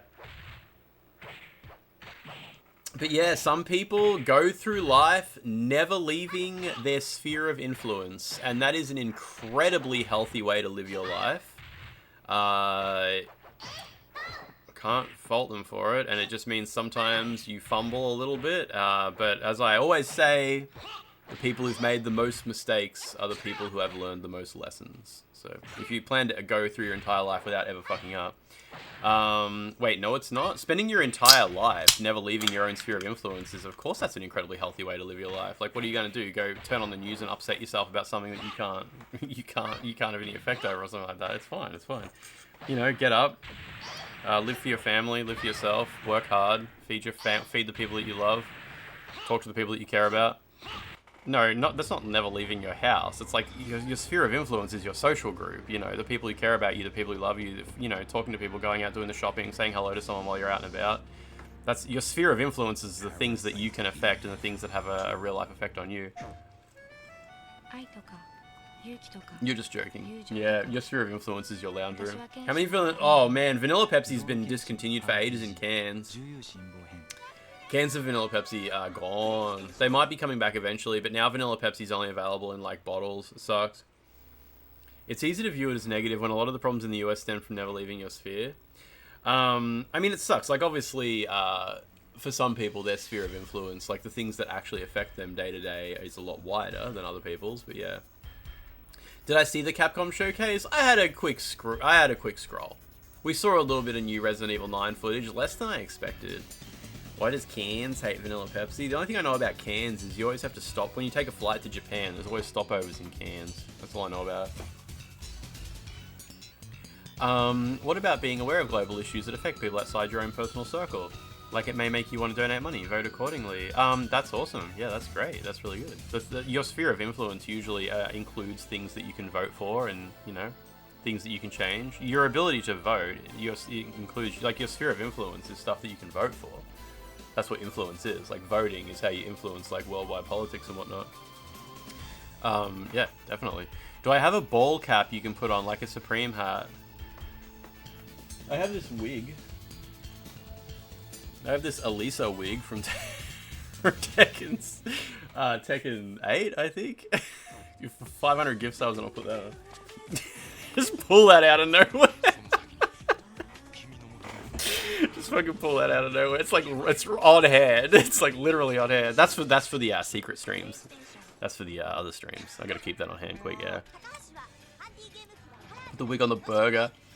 The full interview is on the Resident Evil portal. Does it show more footage? Does the full interview show a little bit more footage? Pulled it out like a Looney Tunes bit. I don't have a hat though. Oh, I have beanies. I have 2 beanies downstairs. I don't wear my fucking beanies. Usually there's a beanie like right here. I must have left them both downstairs. Nah, it's all good. Ostora Souls. I just wasn't sure where to go to find it, but if it's on the Capcom website, yeah, that's for the OnlyFans stream, yeah. It just expands on a few things. Okay, I wouldn't have minded just like another 5 seconds of Grace walking around or whatever, or maybe see a zombie if I was lucky. Maybe even see Leon Kennedy's shirtless body. Would have been okay. Would have been alright. Oh, does it show a little bit more? Yeah, because I assume like if they're going to spend more time talking, they will they'll have like a little bit of footage to show in the background or something like that. We're still the same humans that were meant to exist in a village of like at most 200 people. From that aspect, you could easily deduce that being terminally online is a net negative, besides the obvious evidence to say as much. Yeah, obviously, it's not good for your brain to continuously expose it to the negative things that you can't affect or whatever the fuck, right? It's hard to think of like what the upside is. I mean, if you if there are things in the world that impact people you care about but don't impact you personally, it's good to be aware of those so that you can show empathy for the people you care about. You know, like say you have a friend who's transgender, so there are certain political things happening in the world that negatively impact transgender people.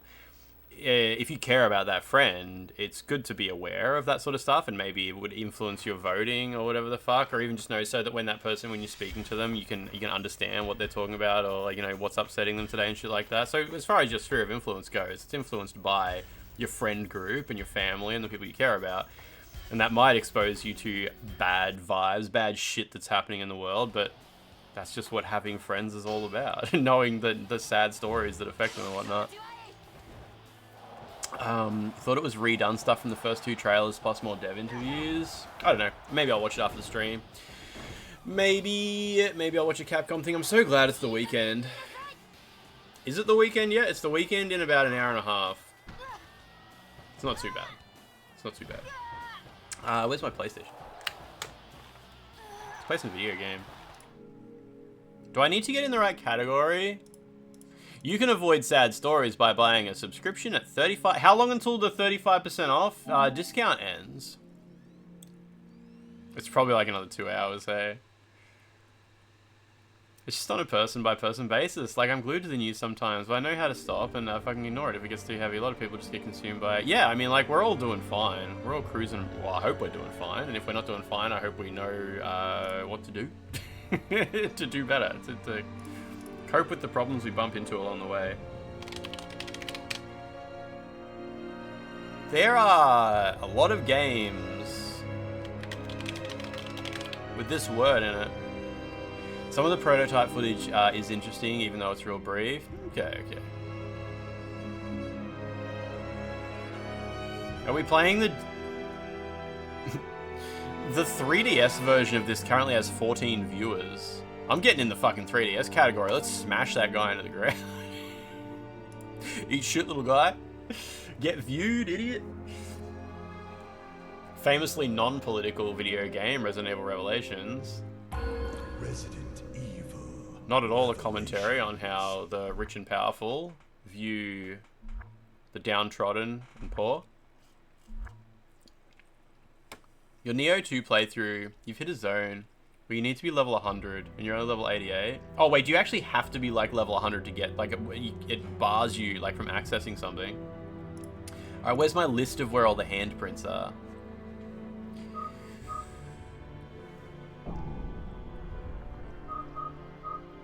Ooh, old weapons and equipment? Nah, it's alright, we don't need that. This is really quiet. What else? Is the game like really quiet? Maybe that's just how it is on the menu, we'll see. Oh, you can still do it if you're underleveled, okay. It's just the boss is unbelievable, okay.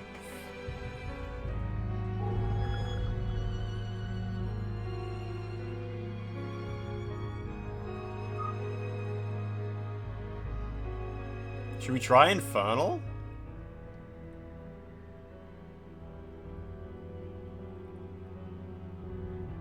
Resident Evil Revelations is a commentary on how renewable energy is dangerous and the world would be better if we stuck to traditional family values.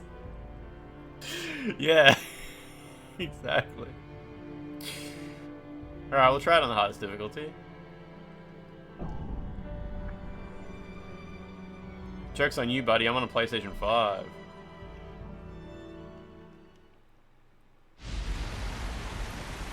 Man, look at those Nintendo 3DS graphics. Nintendo Switch 2 could never. Actually, this game is finally 60 FPS on Nintendo Switch 2. It's been 60 FPS on other consoles for like 10 years, but yeah.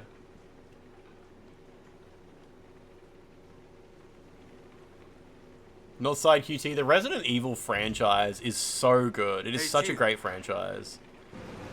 There is so much fun to be had with it in so many different genres.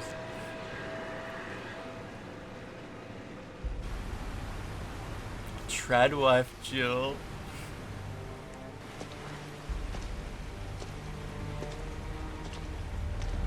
Freaking magic. Incredible. The Queen Zenobia. This thing is lucky to be afloat. Take us around. Let's find a boarding point.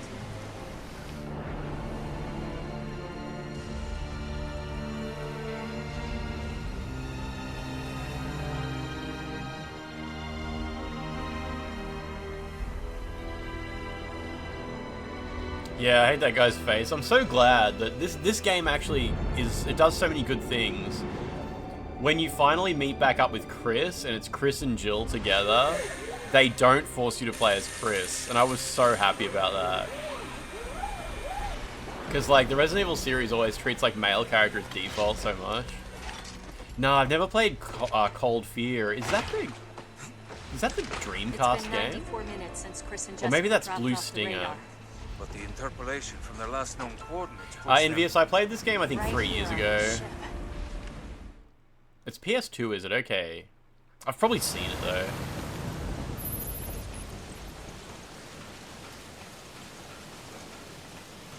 Sorry, my face isn't covering her up, yeah. Yeah, it's crazy, Envious, right?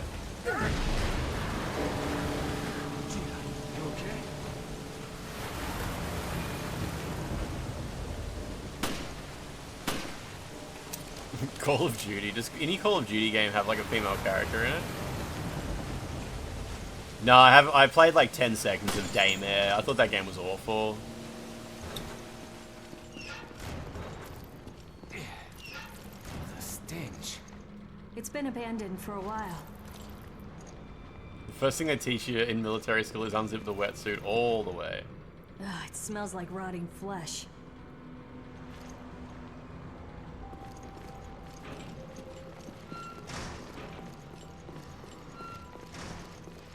No signs of life.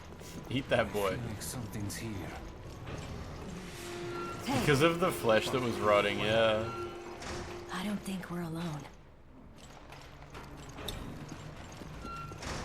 Man, I remember when the demo of this first came out on 3DS.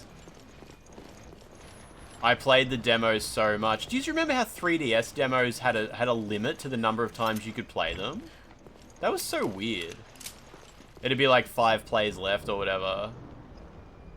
No power, which means no elevator for us. It's the same ship you started in Metal Gear Solid 2. It's not working. Oh, fuck me, okay. Jesus Christ. Alright, infernal difficulty's really weird.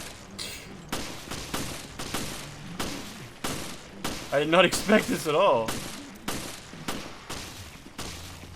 I'm fucking dead. Holy shit, get the fuck away from me! How do you dodge?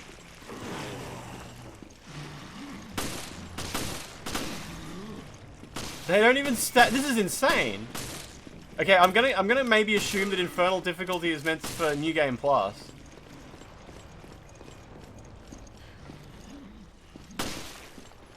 Move! Oh, he got stagged. Oh no, he didn't. This is okay. This is stupid. I think infernal difficulty you might be meant to be doing it on New Game Plus.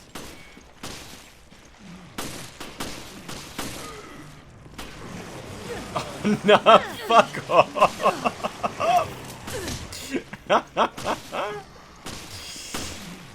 This is just silly. Okay, this is not right.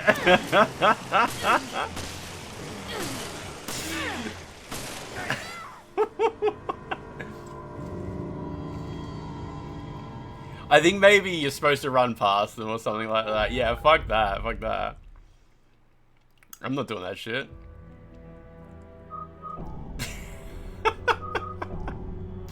I don't want to do New Game Plus either, though. I've never seen that before. I'd rather, if I'm going to do Infernal difficulty, I'll do it in Raid mode. Like, that's way more fun. Alright, we're all good now. Yeah, fucking randomizer ass shit. Like, I can't. That's crazy that they put like 2 enemies at the start of the game when you haven't even had the cutscene that introduces the enemies yet.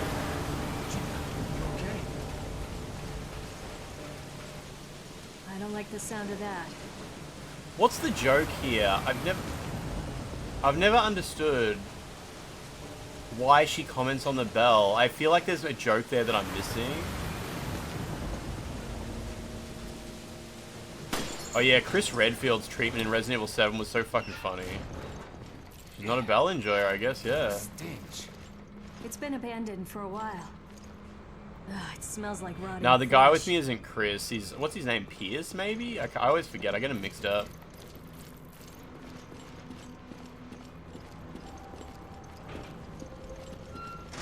She just hates Taco Bell. I don't like the smell of that. No signs of life, but I feel like something's here. Bingo. Hey, What happened? I don't think we're alone.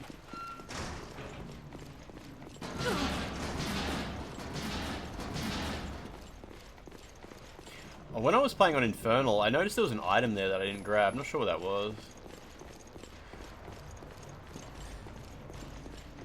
Is this where you see the guy who's been jerking off heaps? There's blood coming from the ducts.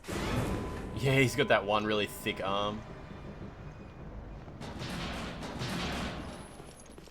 Oh, there's more attachments on Infernal mode? Okay.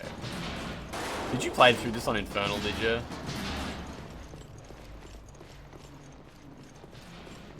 I think his weird strong arm.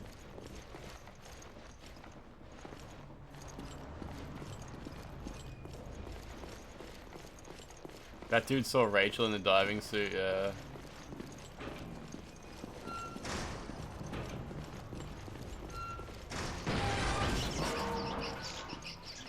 Bloody hell. You've 100%ed this game? Even the raid mode? That's so cool. I've been kind of eager to unlock Ghost Ship mode. It sounds awesome. So this game, right, Take a look at these. it's kind of like, it feels like a missed opportunity because in this game they created this huge boat and it's actually like a massive area. It's like a Resident Evil style mansion, but it's in a boat. But then being a portable game, they cut it up into chapters and it kind of like makes you lose the illusion of it being like one huge big map to explore. It's a real missed opportunity. But then on home consoles, they added a mode called Ghost Ship. And while, unfortunately, it doesn't have storyline, it does let you play through the entire boat all in one big go. You just pick a character and you unlock guns and shit like that. But Ghost Ship mode lets you really appreciate that there was some pretty cool level design in Resident Evil Revelations. It's just a It's like, if this game got a remake, that would be awesome. It would be awesome if the boat from Revelations, like the whole map, in a remake game, in the remake engine, the remake style, you know. Didn't want to compete with Dead Aim. Parker, give me a hand here. Sure, no problem.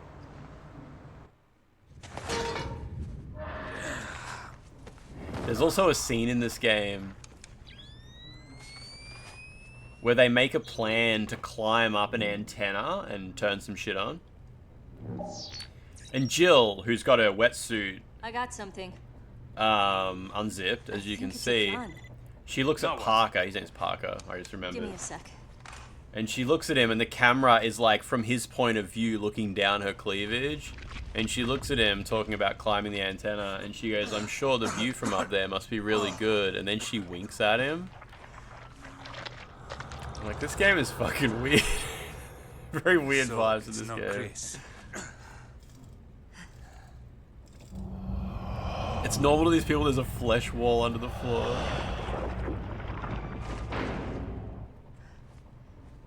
It's pretty goon. Do you guys know this game? Have you guys seen like the character designs in this game? It's the one where like the other lady has like the massive boobs and the unzipped wetsuit.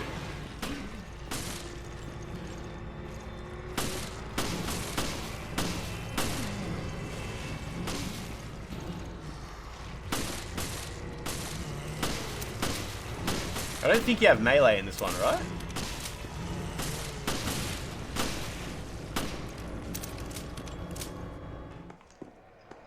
The one you can play as in raid mode and mercenaries, yeah. This explains our missing crew. Oh, there's melee? Shit. Oh, there's melee when they get stunned and you do like the charge moves, right? Where are you, Chris?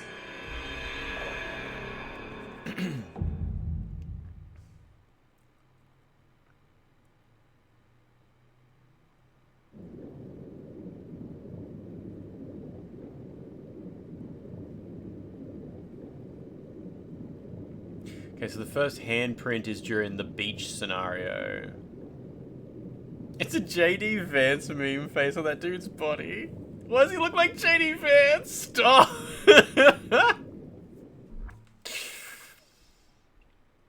Little bit. I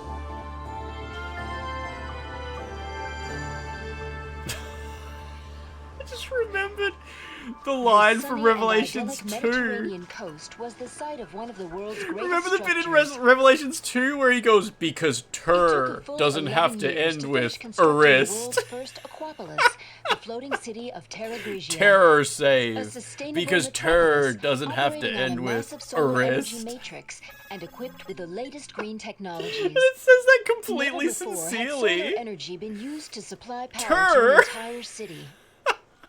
But in 2004, Veltro, a terrorist group, I think I tweeted out a clip of that video at one point. Launched a bioterrorist attack. They not only released a virus, but also several creatures known as bioorganic weapons. Can't enter the meme if you have the VOD of this stream on your phone, yeah. This launched one of the worst tragedies. I can't enter the meme. You can't enter the USA. Terror, I hardly know her. FBC, the world's leading counter-bioterror Old catch bedtime, yeah. operating under the auspices of the U.S., was called in to direct efforts to contain the attack. The BSAA, a counter-bioterror NGO, which operates independently of the interests of 7:30 a.m. on a Friday, went in as observers to assist the FBC. Realizing the need for immediate and decisive action, Female body inspector, yeah. Order to use the city's solar energy matrix on itself. Yeah, that old guy was given transforms into a big monster and becomes the last boss vibes. Panic. Following the incident, yeah, there he is. That guy's definitely gonna like become a big dude with an eyeball in his arm. Successfully disbanded the terrorist group called Veltro. It is now 2005, and a sense of calm and security is. Can't believe this all happened 20 years ago. But, as you can see, the lost city of Terra Grigia remains inaccessible. Velcro. A silent and potent symbol of the threat that bioterror poses for people around the world.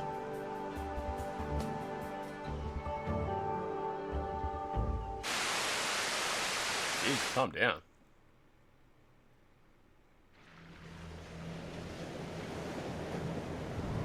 Yeah, it was old King Alan, yeah.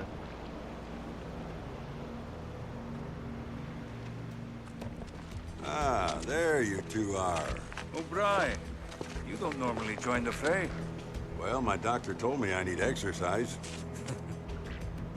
I assume you both know that the FBC has cordoned off the entire area.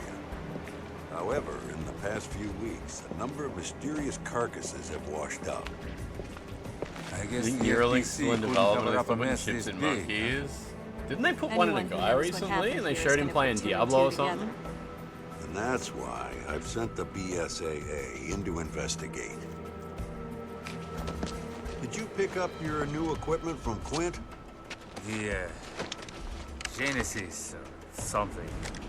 Is that its name? You didn't bother to read the manual, did you? No, I brought it with me, just in case. I hope you read quickly, because you're gonna need it on your mission. Yeah, He checks all the chips himself directly through the colon.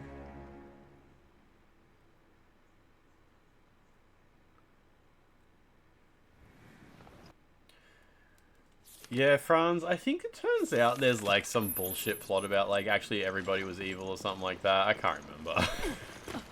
Like it was all done by the same corporation or something like that. Oh, they're rotted to hell.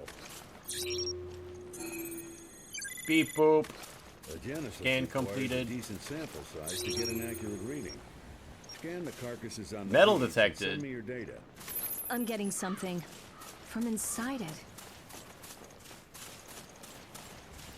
The first one's on one of these containers apparently.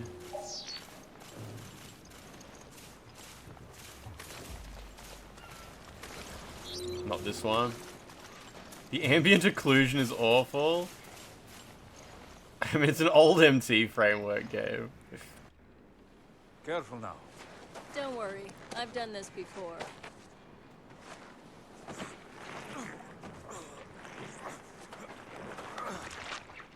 She's done this before?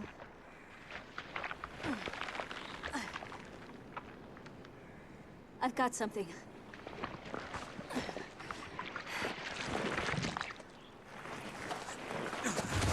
It's like birthing a calf, yeah. What is this? A can of soda. If it's an engineered mutation, this could prove a link. I'll run some tests on this. Continue with the investigation. Her nails are a bit too long for that, yeah.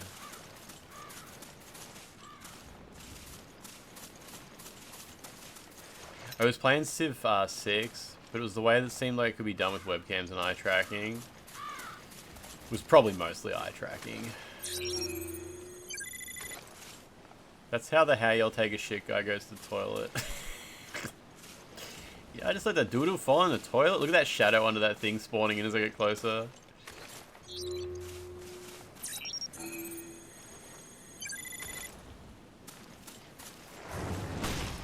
Oh, damn, he's just like me. I kind of figured that. Don't worry, we're on it.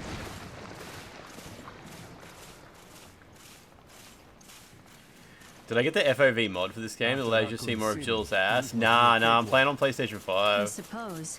So why'd you quit the FBC? Beautiful for bear in this a tutu, outfit? how you doing? I wanted to be more involved. I wanted to fight. Third birthday looking enemy, Seems yeah. okay. Continue with the investigation, but proceed with extreme caution. Just shot and killed that full loaf. Beep boop.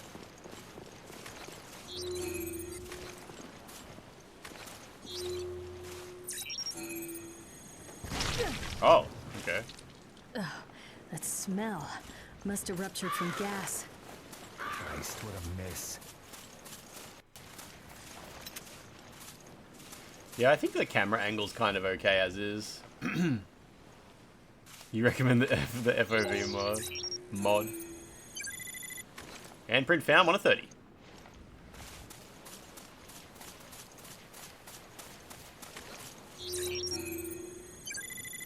Get blobbed, idiot.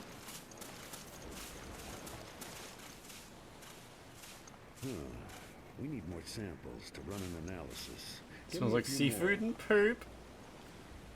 You got good memories of playing this game? Yeah, I played it like 2 or 3 years ago, I think. It was before I started keeping track of what games I played, so it must have been like at least 2 years ago. No, at least 3 years ago, I guess, yeah. You feel like there's an item in the water somewhere? Oh, really? I know there is in raid mode. Do you get to keep your items? You probably do. You played Dead Island and had to use a mod to change the FOV. It was locked at something like 67.2.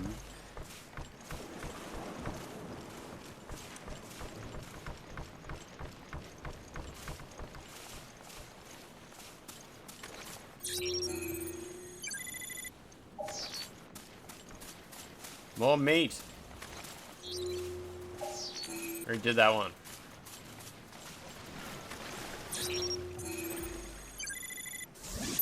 Beep boop. Yeah, you would think that would just, like, with all the viruses and airborne, like, transformation shit and stuff like that in this universe, I wouldn't be fucking around near any of this stuff.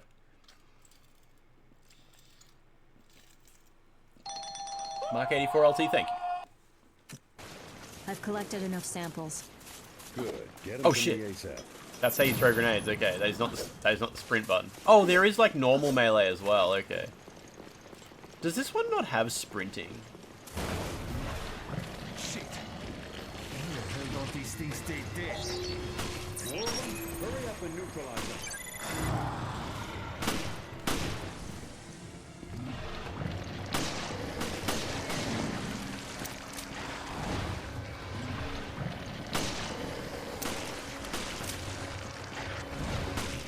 Oh, it's still coming?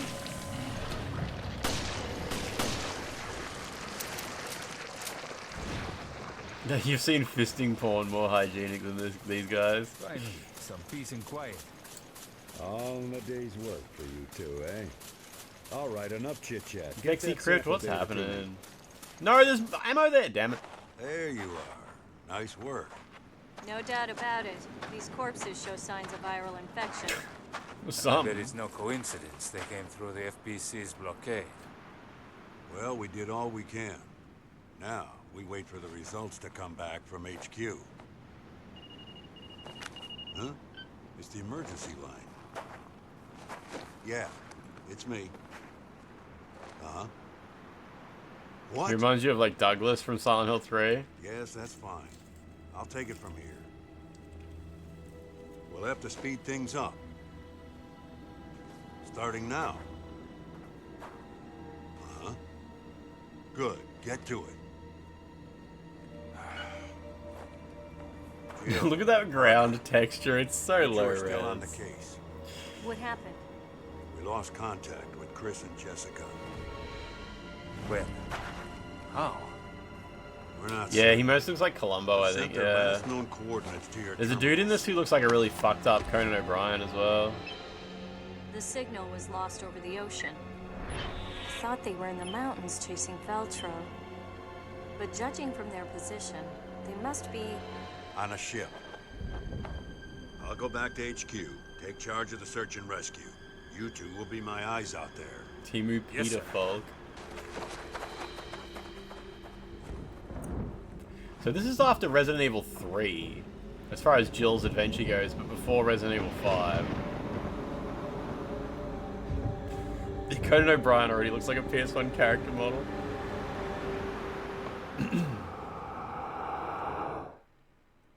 Alright, the next handprint.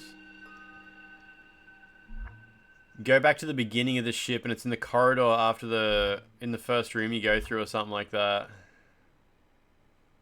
Okay.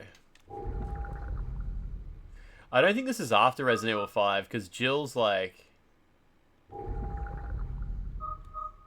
Yeah, 2022 is when I last played this.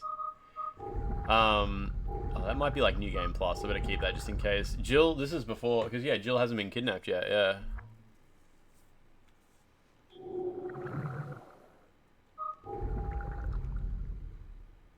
Not blonde or cloaked, yeah.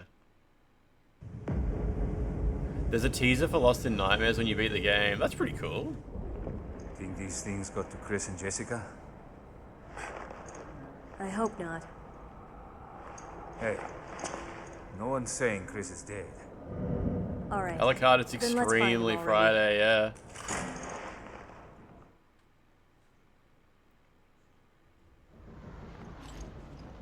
You hear that? Was that the lock? I'll check it out. Okay, I'll see what I can find here. Copy that. I'll radio you if I pick You up played Chris's Revelations trail. 2, did you, Desert Fish? What a way to go. Lying on a bench in a... wait. No items? Nope, okay. Oh, can you scan? Oh, here we go, yeah. Forgot about scanning stuff to find items. This thing has a lot of similarities to the corpses on the beach. Christ, these things... No. She looks like Sarah Palin. Man, that's someone I haven't thought about in a while. I played this 3 years ago, Portable Jerk-Offs. Oh yeah, I forgot, in Resident Evil Death Island, they actually kind of reference the fact she gets mind controlled by Wesker. Dead Island was, it wasn't terrible, hey. It's just really dumb. But Degeneration is a lot of fun. Oh, there's a handprint there. Okay.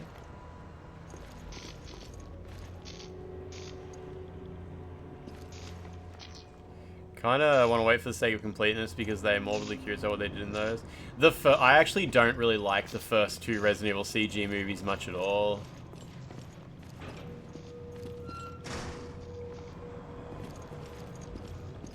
I think they're pretty crap.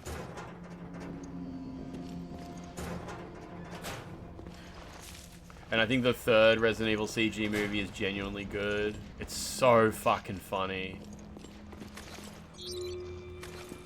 Like the bit where the dude someone drops a nuke on his wedding, and then he like stands up in his wedding outfit holding his dead wife's arm, and he's like, no! And then it cuts to Chris doing a fucking assault on his mansion or some shit. It's just insane. Absolutely insane.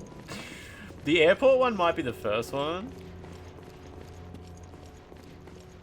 But yeah, the one that I like, the one I'm talking about, is the one with, you've probably seen the famous gun cutter clip where Chris and some random dude are like doing flips and avoiding each other's bullets for like ages. Keep dodge rolling each other's gunshots. It's really cool.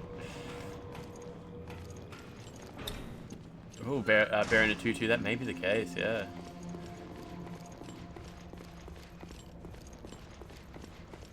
It's not Chris and Leon, nah, it's not.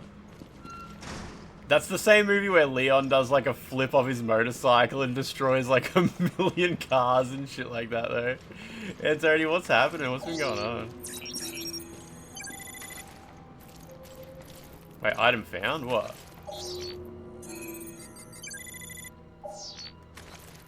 Is it on the other side of the wall maybe?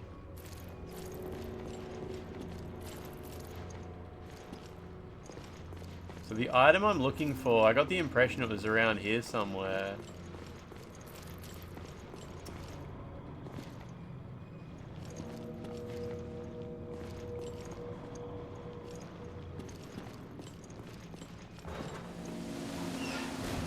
Trump's pushing to have Alcatraz reopened? What a fucking weird random idea.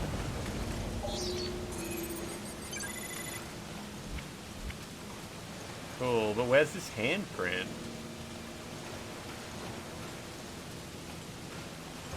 Go back to almost the beginning of the ship. It's in the corridor right after the first room you go through. Oh, okay, so first room you go through is this one.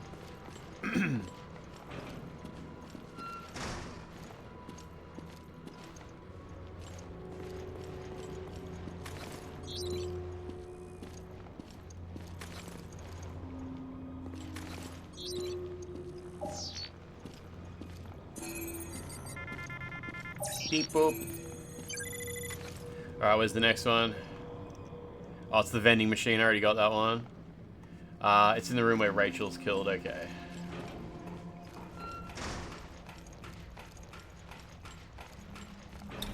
This is the Resident Evil with the French lady and the 2 boats, yeah. When am I gonna watch the Resident Evil movies? I have no idea. I have no idea.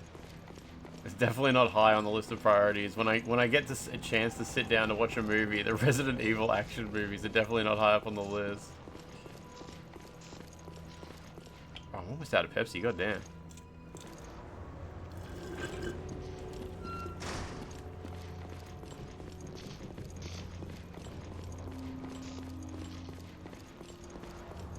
They're good watched with a group, yeah. I saw the first one at the cinema when it came out.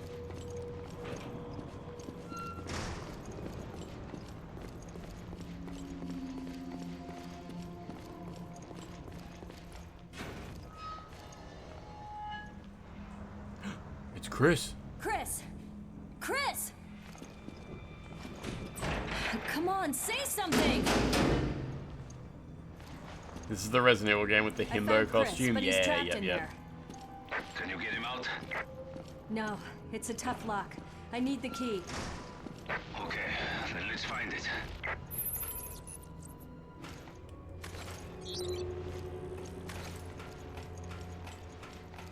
Yeah, the door handle was massive and it didn't move either.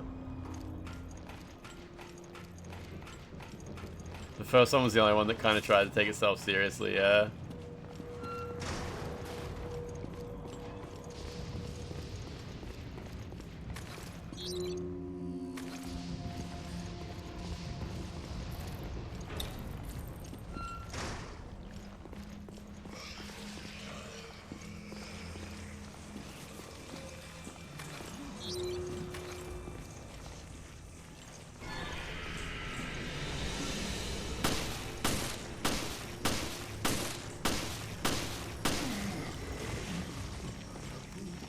Cool.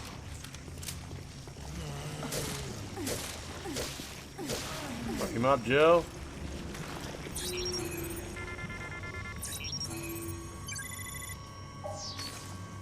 Yeah, I think they get into the room with the mannequin. Yeah, I think it's just a mannequin and like the head falls off or something like that. In the very first trailer for Resident Evil Revelations, they go into that room and Chris is in there or something like that and he pulls a gun on Jill. And he's like, bet you didn't expect me to pull a gun on you, or something like that. And she's like, well, Chris, I don't trust you anymore, or something. And then they apparently they just never went with that. that plot line never made it into the final game.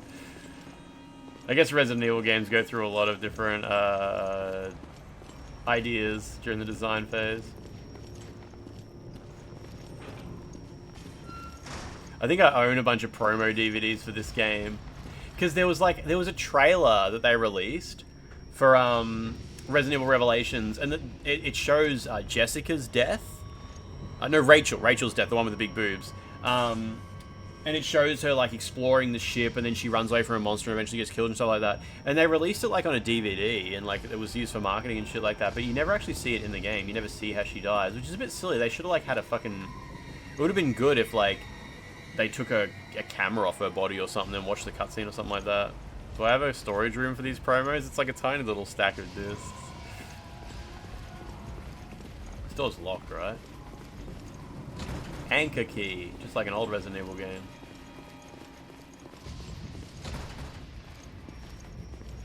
Is that a thing that happens in Halo 1? The same director directed Resident Evil 7 that revived the franchise. You can still see his love for VHS footage and flashbacks.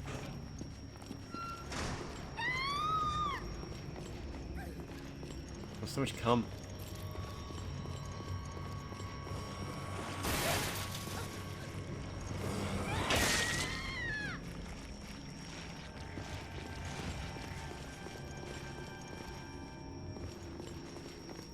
Windows is getting rid of the blue screen of death. Microsoft is saying hello to the black screen of death error message. Well, they're really running out of UI changes to make, aren't they?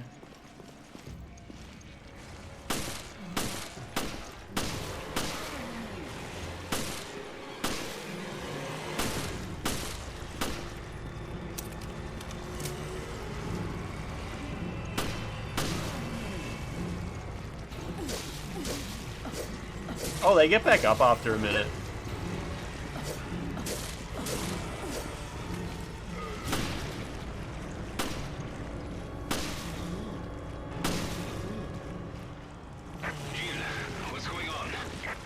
I found a survivor. The BOW's got her, though. Who was she? I'm still trying to piece that together. Insane outfit.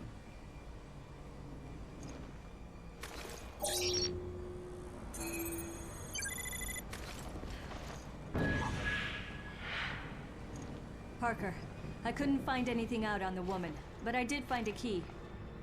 Let's try it out. I'll meet you in the Chris's room. See you there. Yeah, Franz. Chris in Resident Evil 8 was the dumbest shit. Like, he could have just told Ethan what was up. Do they even attempt to acknowledge, like, why he may have chosen not to tell Ethan what was going on?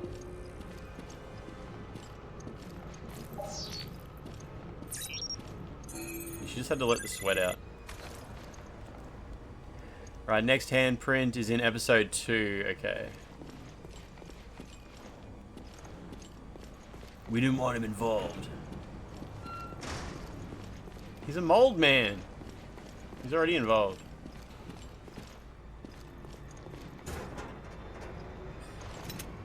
It's not Chris. He's been a clone for quite some time now. Yeah, let's go with that. Fuck it.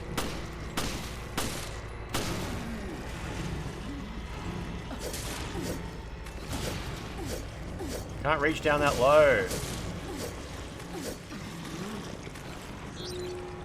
You want to go back to look at the boobies? It's alright, she'll become a monster eventually and she can like suck on your neck and stuff like that. Can't believe she's about to get way sexier, yeah. You can play as the ultra sexy version in raid mode as well.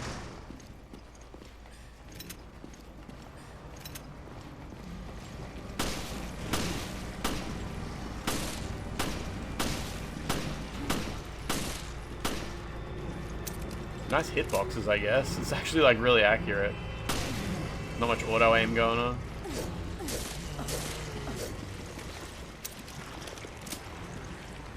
This game is pure ass. There's always a massive ass on screen.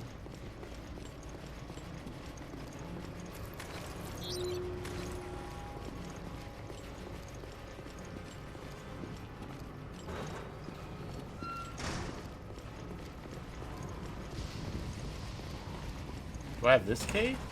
No. Resident Evil Raccoon City still at the best video game trailer of all time. Raccoon City? Like Operation Raccoon City or something?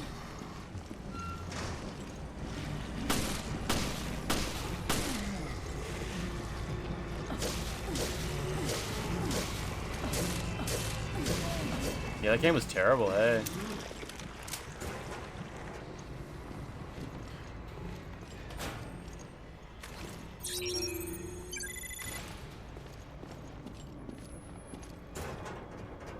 Operation Raccoon City's not that bad, but you can't buy it to check anymore, fucking Capcom. I've got it on PS3.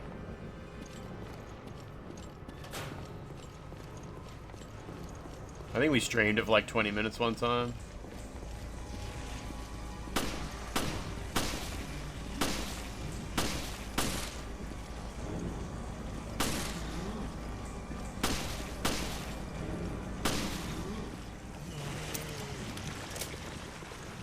I've never played Dead Aim though, nah. That's PS1, is it?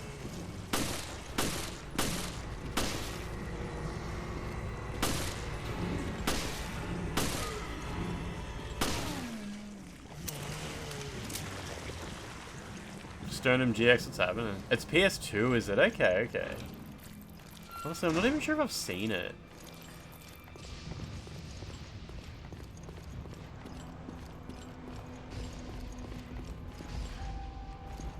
Maybe Survivor's the PS1 game I'm thinking of, yeah.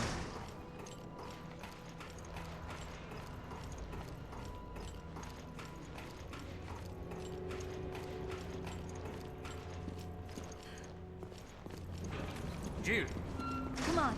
We gotta help Chris. Chris! Chris! Chris? There's a Survivor third-person mod in development, is there? What is this? What's Parker's accent? Oh, I got no idea. Great. Someone just subscribe? Oh, Radaplan sub. Radaplan, did you just subscribe?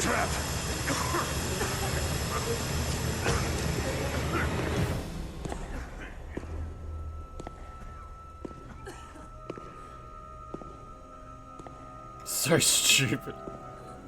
Hey.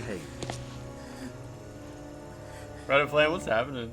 It's time you learned the truth, Miss Valentine. Instead of telling her the truth, I'll knock her out, lock her in a little house, make her run through a bunch of puzzles and shit like that. Maybe hide the truth in a notebook in a drawer somewhere with 16 keys required to open it. That's gonna be awesome. Nice accuracy, idiot.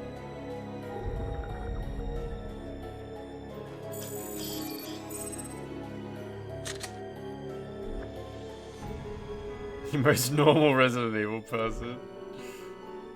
She only believes you if she has to jump through the most fucking insane hoops possible to find out the truth. Like, if Resident Evil was as simple as, like, there's a guy at the start of the game who's like, we didn't even nuke that city. The company who built the city nuked it themselves. Then they blamed it on us because we found out that they were secretly developing the bioorganic. She'd just be like, there's no way that's true. You're gonna have to hide that information on a videotape in a locked room that requires, like, me to find a fucking battery charger or some shit to power a VCR near the end of the game for me to believe that that's true at all.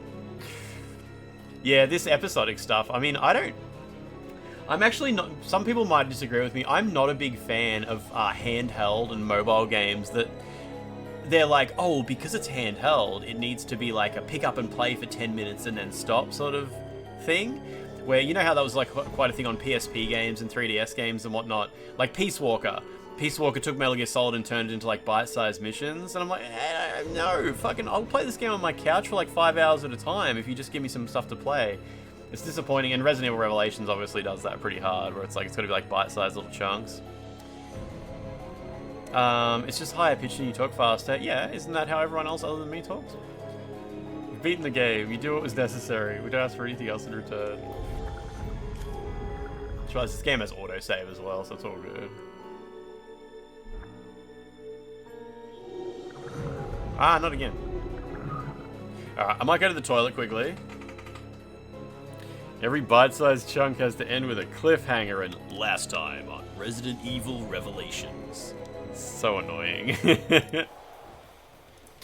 Your voice is lower pitched than mine. Damn, that's hot. Story starts at a 10 out of 10 stupid, it ends in 15 out of 10 stupid. I'm gonna go to the toilet and I'm gonna get another coffee because, yeah, obvious reasons.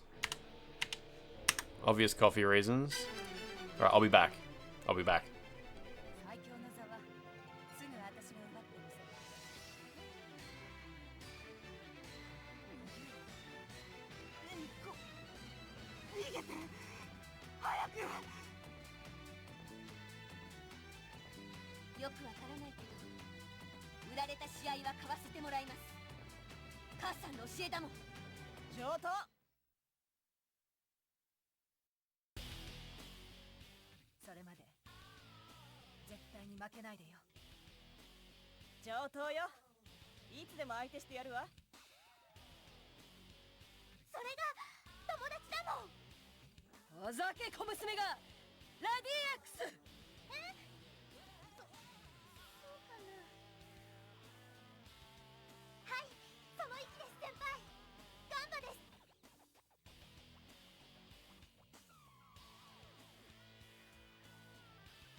勝てば邪道、負けても下道の地獄街道を流れた。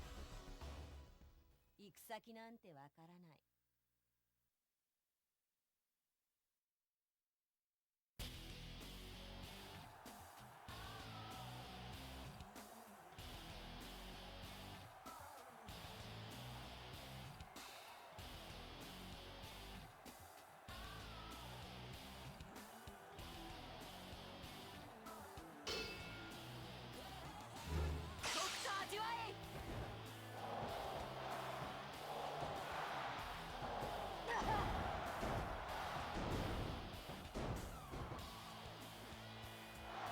いい加減になさい。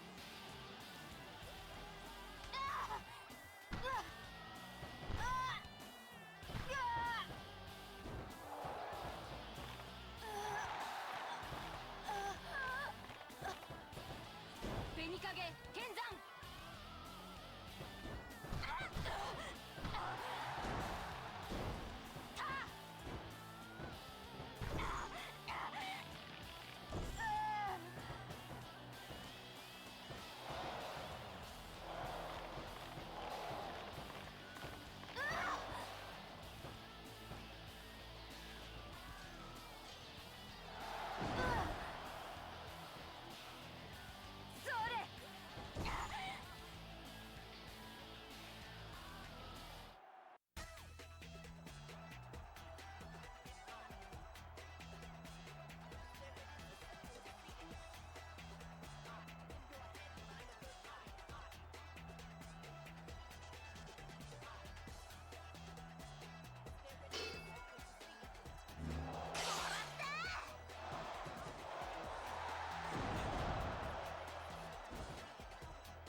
Okay. It took a little bit longer because I was reading what 12 wrote in chat. It's Friday. Oh, I have a little icon on my icon on my stream thingamajig to say that we have a gift sub discount going on. Okay, cool. Man, those gift sub discounts are just so hard to resist. Resident Evil's like, it's time you learn the truth, Lance. Every time you piss, unknowingly release some of it into the ocean. The very fish you eat at the fancy sushi restaurant drink some of your piss. Granted, you have no way of knowing if they care. They might just be freaky like that. You know, what was I saying? Is there a way to mute just one user? Oh, there absolutely is. Yeah, can't you just block someone and their chat messages like don't even appear, maybe? Okay, so the next one is in the cockpit of the crashed plane. Is this the one where you play as Chris and the one-legged woman? Lost contact. Oh, she doesn't get her leg out yet though, does she? The signal was lost over the ocean. This game is currently $6 on the PSN. I recommend it because I recommend getting a digital copy of this game.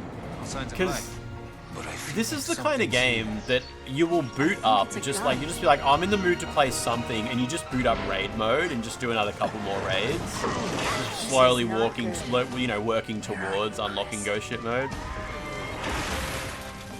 Chris! What is this? Oh, the physical version's really expensive, is it? Yeah, I grabbed it while I could because I assumed the price would go up on it. The truth. Miss Valentine. Especially physical versions of Resident Evil games that have the Australian ratings logo on them, those can be quite hard to find. You thinking this is the kind of game that'll just randomly get delisted one day? It does have those vibes, but Resident Evil games don't usually get delisted. I guess except Operation Raccoon City. No, yeah, that one, yeah.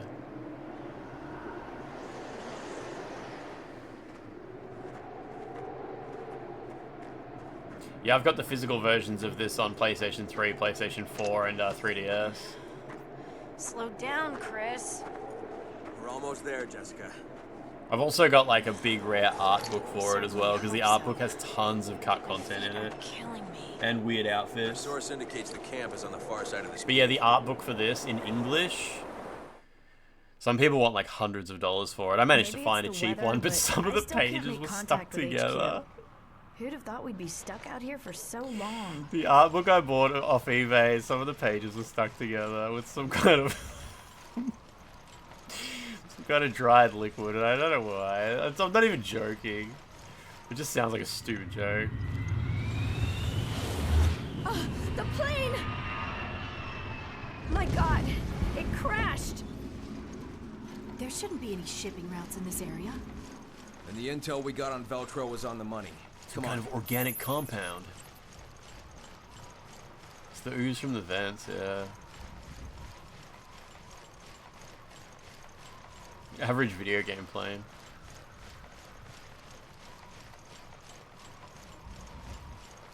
Jesus, no one could have lived through that. Investigate the site. Let me know if you find anything.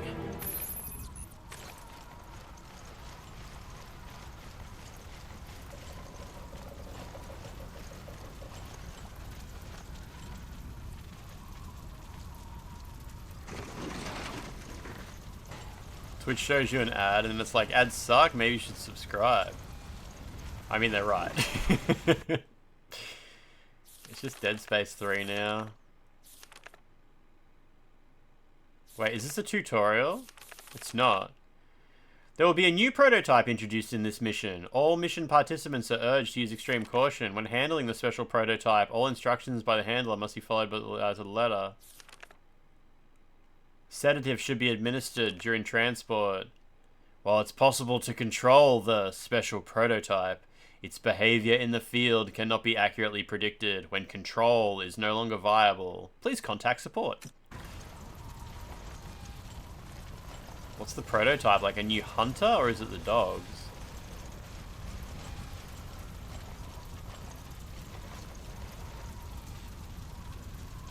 Northside, you can gift subs at desktop price by like using Safari. You just go to twitch.tv/LanceMcDonald using the Safari browser on your iPhone, and you have to log in, but from there you can gift subs without paying the Apple tax.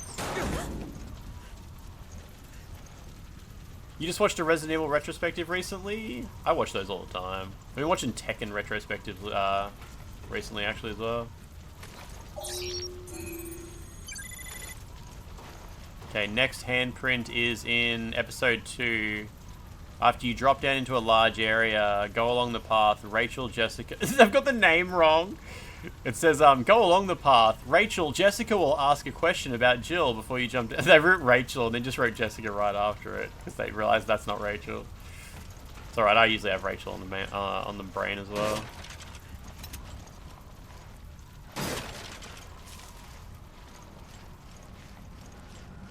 I do like this bit how Jessica asks if he fucks Jill. And he's like, what? Focus on the mission. See what we find. Wait. What am I waiting for her to get here? What? What'd she say? Sorry, I wasn't listening.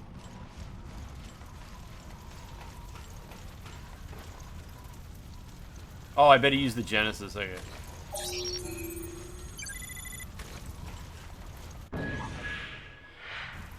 The manifest should give us a lead to work with. Do I read? Does this even have like a read thing? Oh yeah. Let's see. They were headed for Valkoinen Airport. If that's where they are, this mine should take us there. Jessica, I need a hand. Hold on. Jonathan, Charlotte.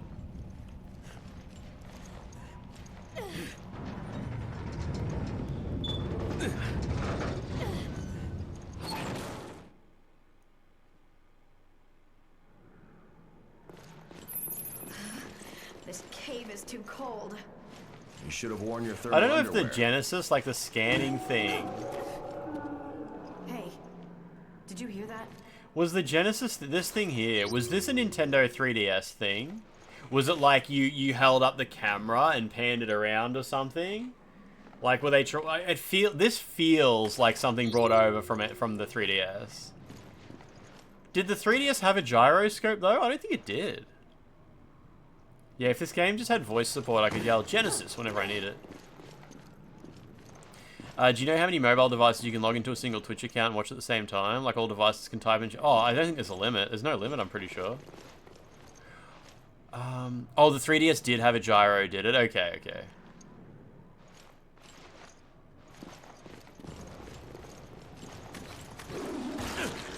Trying to scan. I think they're infected. Careful, Jessica. See? This is why I like chihuahuas. Oh man, got him. Was the plane transporting these things? Looks that way, doesn't it? Then Veltro is back from the dead. Yeah. And we have to stop them before anyone gets hurt. Chris is shooting dogs. They might be infected.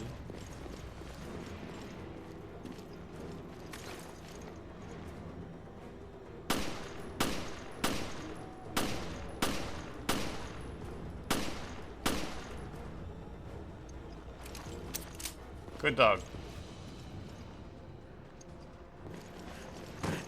Is my ID photo handsome? My ID photo hasn't been updated in like 20 years. I have hair and it looked terrible.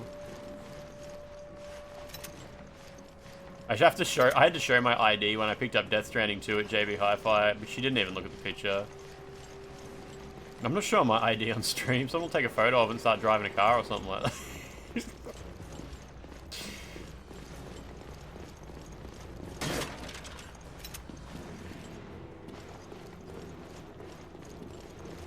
Just the photo? It would take so much work to show just the photo, though. She was too disgusted to look. Bald people can be born with hair? That's gross. Trying to read the notes here.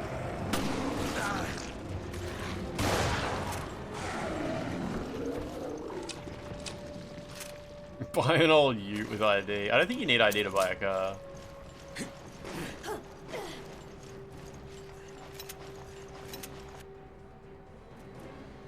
Decoy, okay. Remember, terrace doesn't always have to end with a wrist. Wait, he said terrace. Oh, when you wrote tear, he says terrace. So he thinks it's like street. Remember, terror doesn't always have to end with a wrist.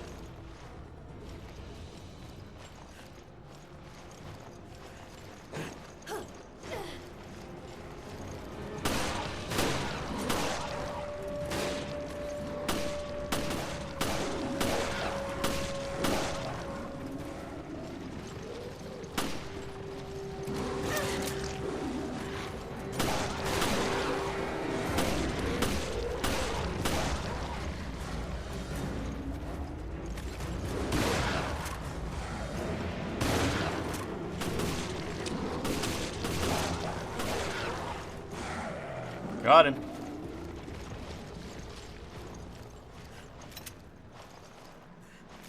Yeah, that one's from Resident Evil Revelations 2, yeah.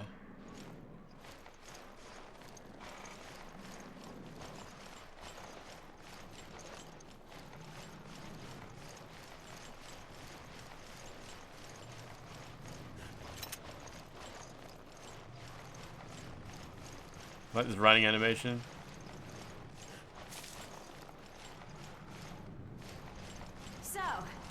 Jill, was it? Was what? Stay focused.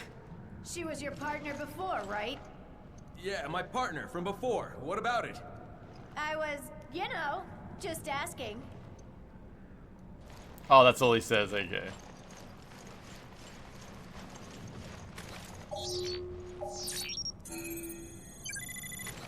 You're asking questions about my friend, who is only my friend. Okay, next handprint is on a turkey in the dining room, okay.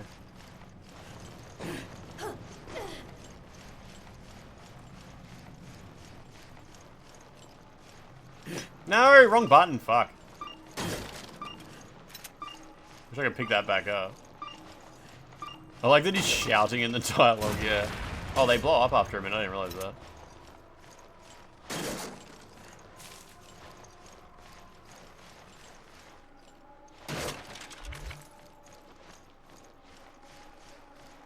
Jessica's voiced by the actress is Liara from Mass Effect.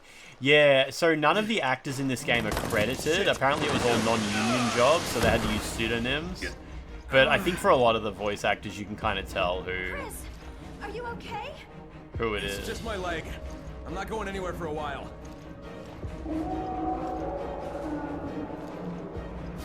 Hold on, I'll be right there.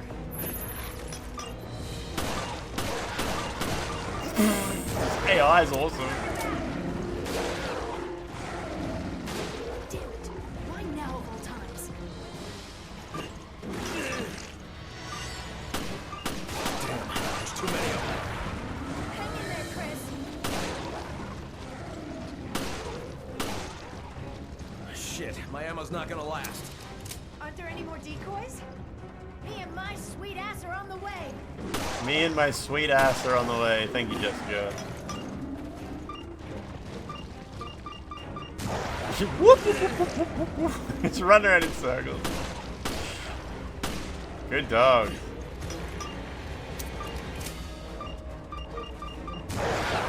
Look at that one.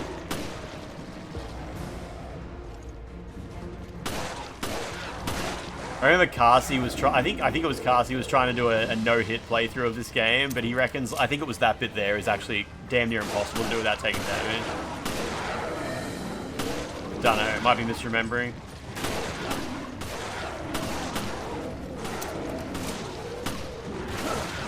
I don't have any more decoys, okay.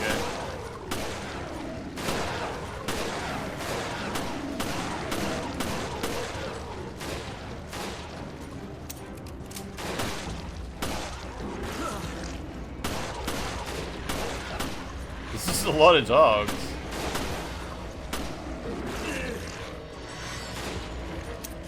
Snakey baby, how you doing? How you doing? Has Connie finished her cooking stream?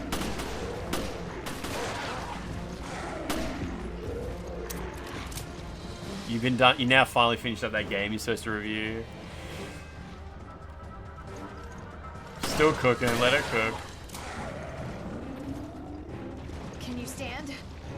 Thanks. I'll be okay. Sorry to bring this up again, but Bring what up? do you trust me as much as Jill? There's no need to compare. I trust you both. Besides, trust is built through actions, not words. That's so like you, Chris. It's always about the job, isn't it? You've been Death Stranding, the first one yet? Good choice. Suddenly I can walk again.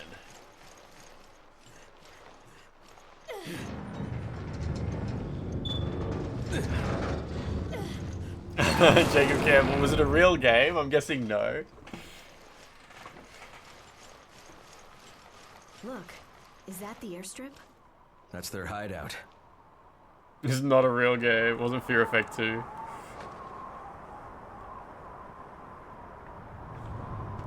Snaggy baby, good, good. I'm glad you're playing it. I woke up yesterday and today, and I had the fucking Alters song stuck in my head real bad. You know the song that they sing. Are you all right? That was stuck in my head so bad today. The interference here killed our signals. We're at Valcoin and Mach here. Damn it. It's all a setup. What do you mean? I sent Jill and Parker to the Mediterranean on faulty intel, and now I've lost contact with them. I haven't heard from them. Oh, the Capcom Direct, yeah, it wasn't really anything to look at, was it? Chris, you better look at this. Faulty intel, 12th gen. It's impossible. O'Brien, you're not gonna like this. We found the Veltro crest. Then stories of their resurrection are true. If that's the case, Then the setup that got Jill and Parker. It was all... yeah, I'd almost guarantee it. O'Brien, we'll go after Jill and Parker. I hope that's not a problem. Not at all. The Make twin your gets way a to the fur cozy Mediterranean, in the and Liza we'll P keep you DLC. posted. Yeah, I think everyone will play Resident Evil 9 in third person, right? We'll sort it out later. We have to move. From what we saw of Resident Evil 9, it kind of looks like if you play it in first person, any time a cutscene plays, it cuts to third person, which is probably going to annoy some people. Like Resident Evil 7 and 8, all the cutscenes were in first person because it was like first person first. But I think we might have seen a little bit of footage of third person, like transitioning into a cutscene, and it looked like it went third person for it. I wonder how they're gonna handle that. Like, I don't think they're gonna. Oh yeah, Resident Evil 8 in third person is fucked. Like, it's so jank. They shoehorned that in late, like way after the game came out, and the layout of the game just was not cut out for it at all.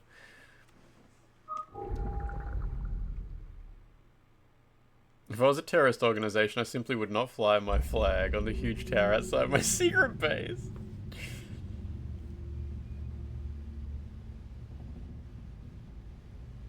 Yeah, cutscenes are all third person, yeah, okay. First person can be like way scary though, it's true.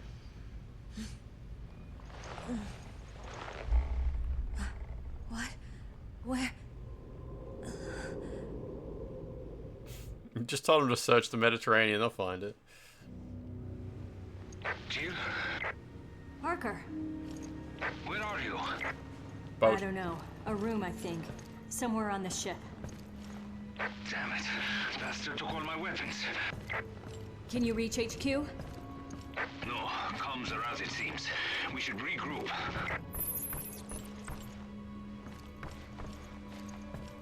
Still on.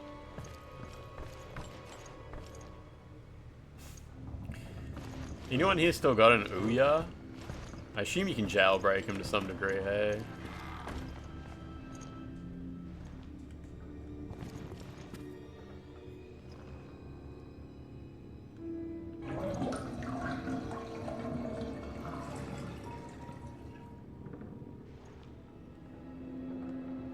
Oh, there's just nothing there. That's funny. Okay. Ouya.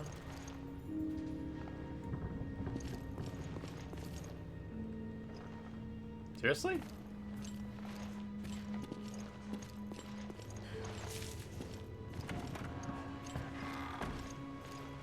Ouya was the worst controller ever.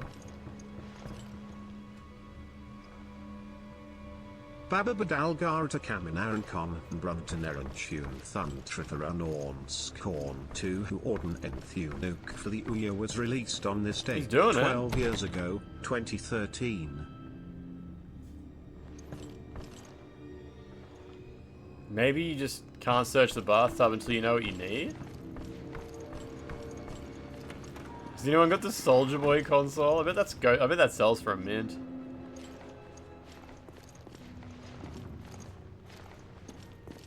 Yeah, the toilet had a prompt. Oh my god, so much shit in there.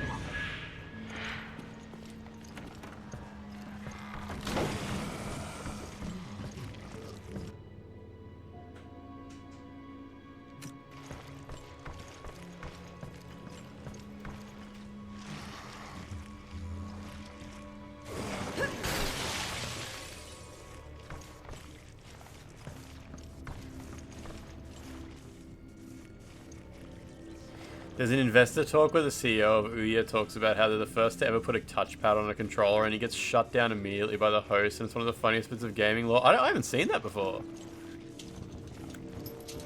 Screwdriver in the bog. Yeah, someone was incredibly constipated.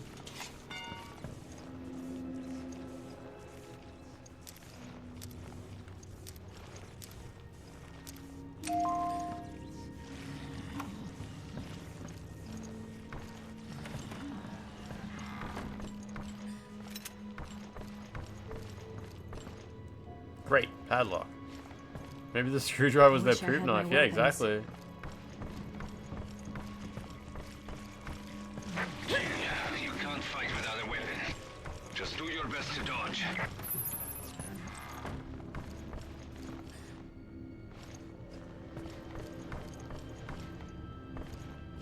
Jacob Campbell, is that the Ouya game release?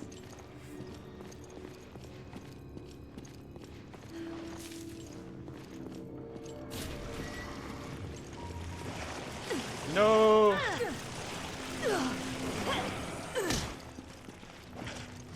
Left him dangling. Yeah, the dodging in this game I don't think is great.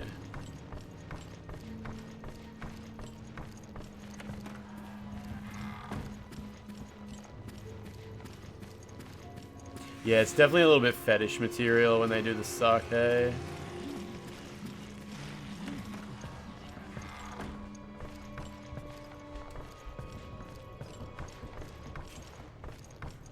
got a Dune popcorn bucket mouth.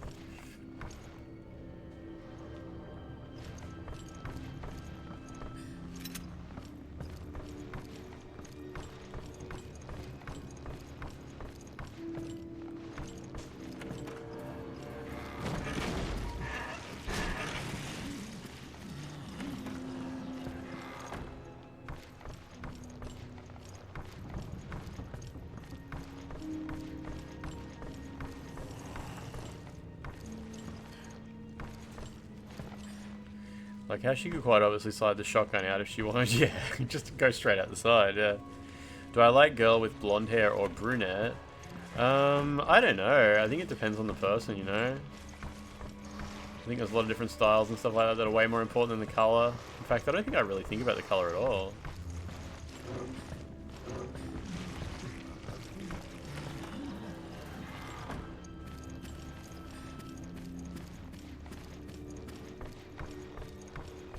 It's a simple question. I mean, what's your favorite color is a simple question if that's what you're asking. Which color do you like better?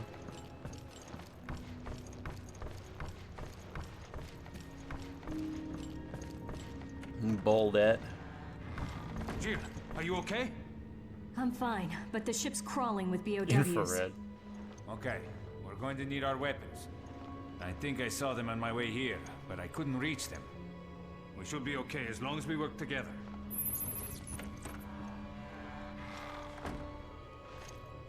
Skin-colored hair.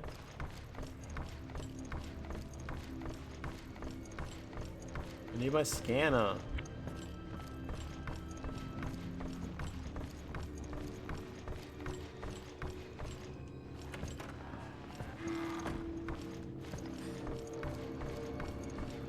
Wait, there are more creatures this way. I found this though. Think we can use it? Yeah, it just might do the trick. You remember seeing a subreddit called Ghost Nipples? What does that mean?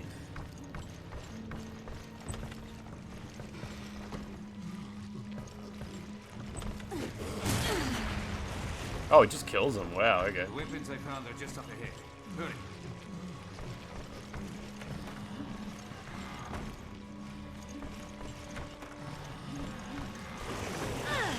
Tried to dodge.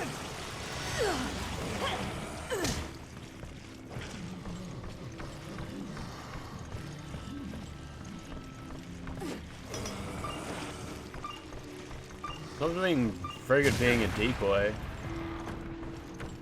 That's with a friendly tit.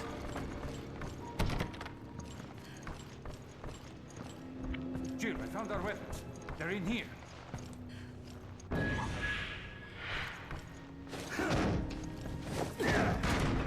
You found the video? Yeah, post the link, yeah.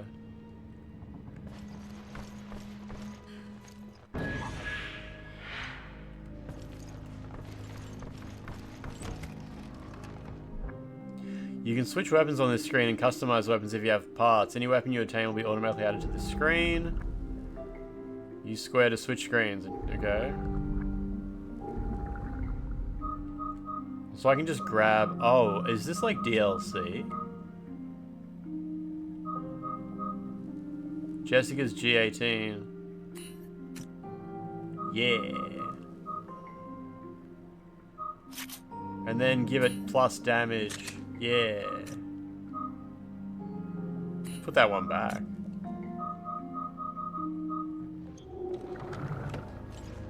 The touchpad bits... Oh, you got a timestamp for it? Good, good, good, good, good. Ghost Nipples 12? It's so interesting. It's an interesting concept. We got our equipment. Now what? Now we contact HQ and tell them what the hell is going on. We should be able to do that from the bridge. Let's go. Where are these handprints?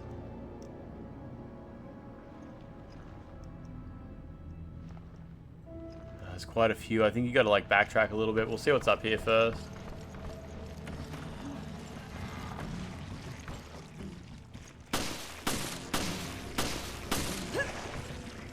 I didn't even press the dodge button, she just did it. This is the room I was stuck in.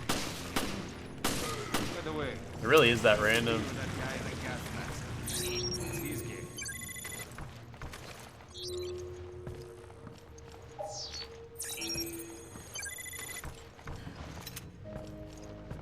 Is his first name Forrest? Oh, maybe. Oh, Forrest is a first name? Yeah, yeah. There's a guy in Resident Evil 1 named Forrest.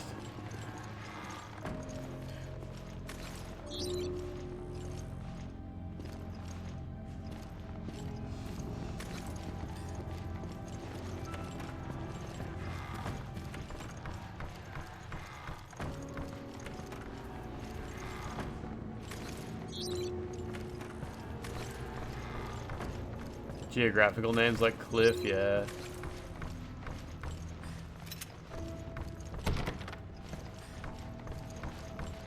Oh, Cliff's short for Clifford. Yeah, I don't know if Forrest is short for anything. Probably not.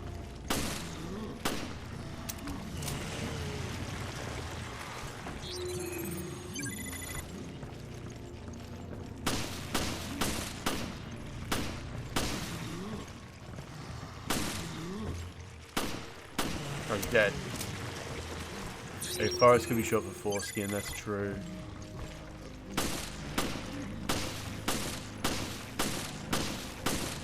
Holy RNG, what the fuck?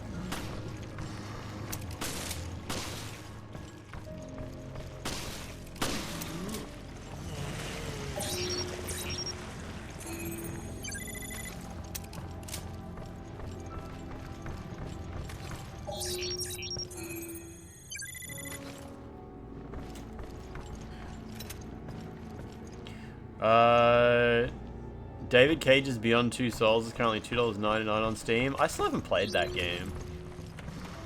I've only played Heavy Rain in Detroit.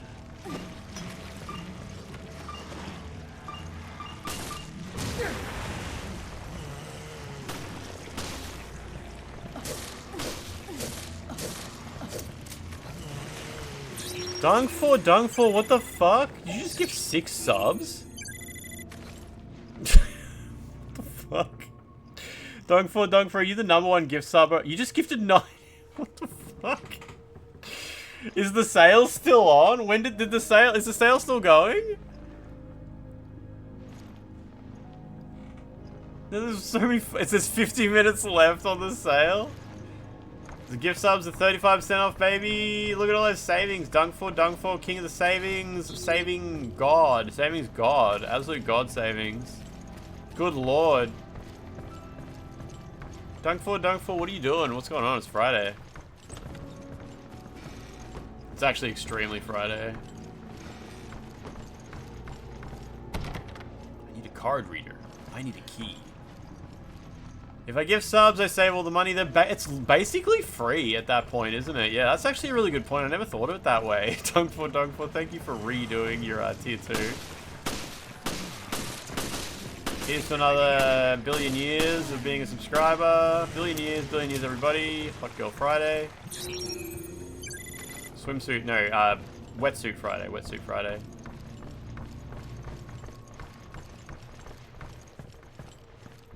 Hit him with the turkey.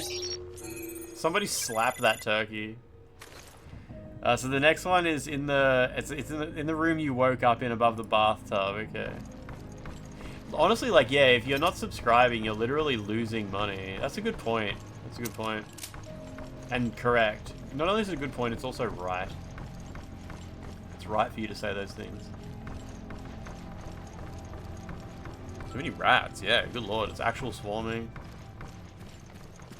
Seems kind of dangerous. Give me a meaty turkey slap.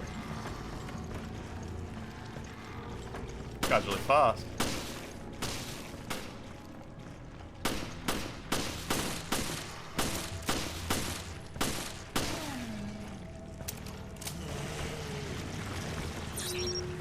Subscribing is investing in your future and the future of Ouya.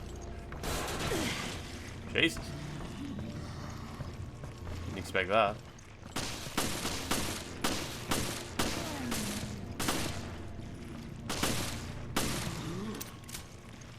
It's really hard to stagger them. Aren't they supposed to do a thing where like their tongue hangs out and you can run up and punch them? Beyond Two Souls came out 11 years ago.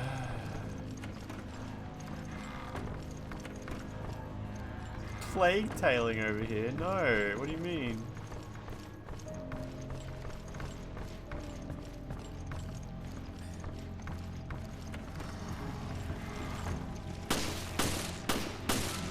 I think we've seen almost every enemy type this game has. There's probably just hunters left.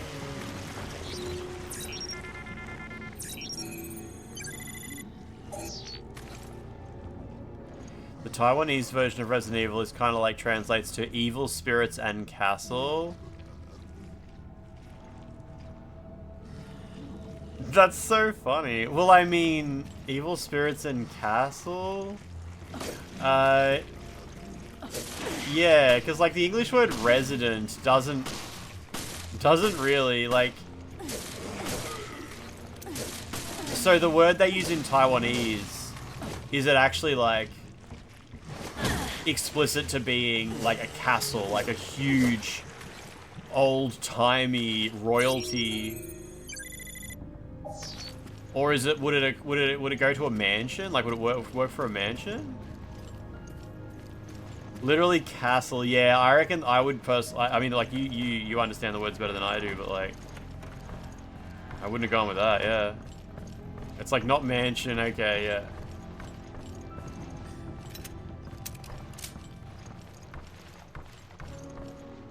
Bad feng shui.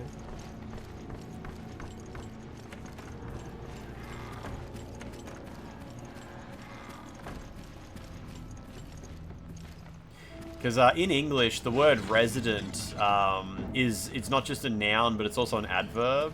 Or an adjective, sorry, it's an adjective. Which is why the name Resident Evil sort of works as a bit of a pun. Wait, where's the room I woke up in? I don't want to be out here.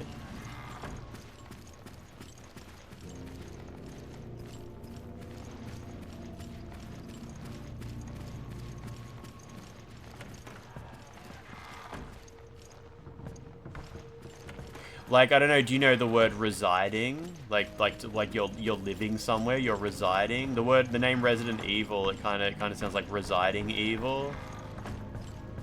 Like the evil is living here.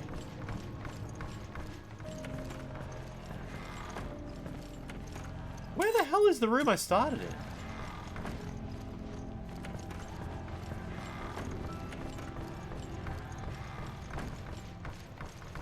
Resident can be adjective. Yeah, so you get it. You get it. If I gift subs now, I save all the money. Debug. Oh wow, that took ages to get read out. All right.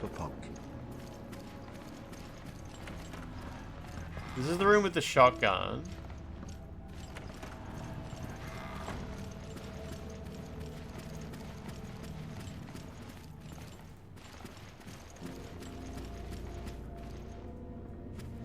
I guess it was out here.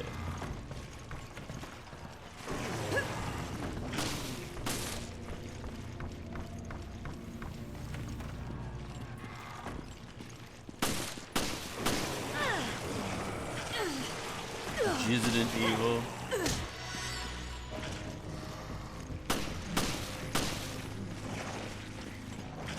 I really don't need to be in here, do I?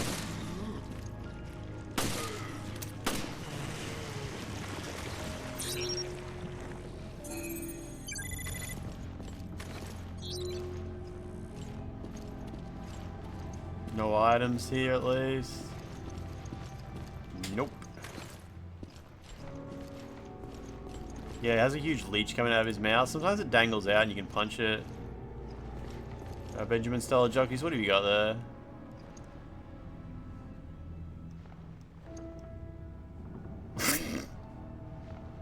Benjamin Stella Jockeys, what the fuck? That's so stray.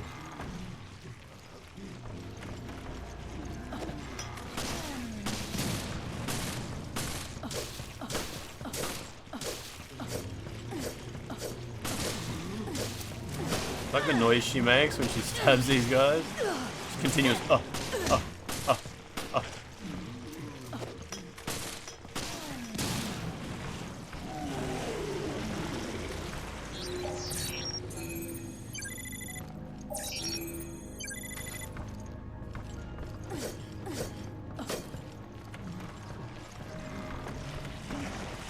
Man, yeah, the dodge is like super inconsistent, you're right. Silly.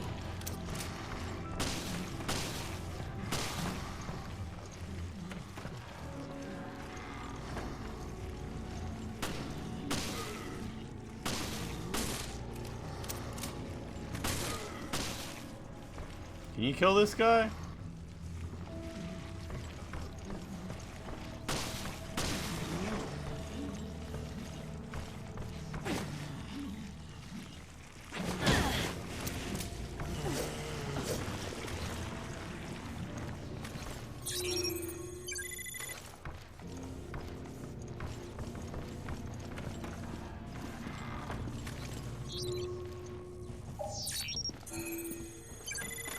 Okay, next one. There's a handprint on the bridge's window that looks out to the ocean. Okay. Could really use some items though. I have no ammo left. I mean, I guess I've killed most of the enemies on the way. Isn't there one like right here though? No. Oh, there is there. Okay.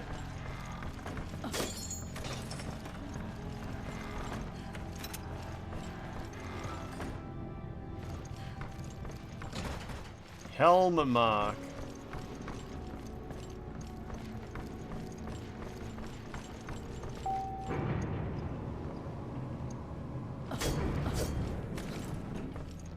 Handy 80% run. This elevator is enormous. Jesus Christ. I guess it's like cargo elevator.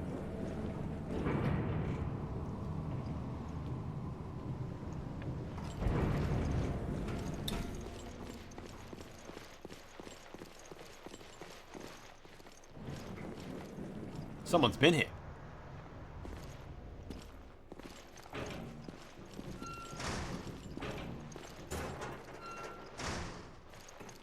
Your mom's elevator. Wide.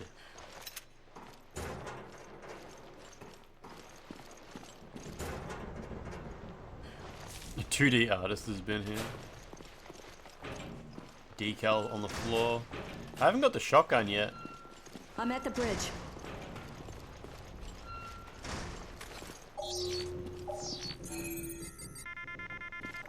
You played this on 360 and now you're replaying it on Switch, but recently got yourself the original 3DS version, which looks and runs really well. The 3DS version has like a slightly different design for Jill's face even. Okay, next one is in episode 3. Cool. Yeah, the shotgun was on the wall earlier, but I think maybe you need an item to unlock it, that's all. Cool, maximum capacity's up, alright. I played this game like 3 years ago, yeah.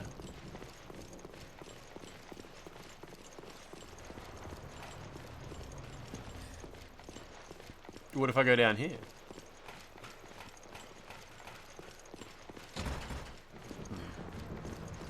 Isn't this where Conan O'Brien shows up?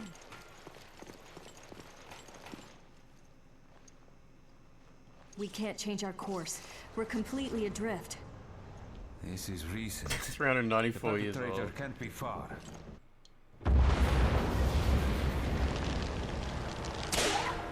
Oh no, our tiny boat. Forgot about that boat. Don't tell me that was the tugboat. Shit, we'll be stuck here. Jill!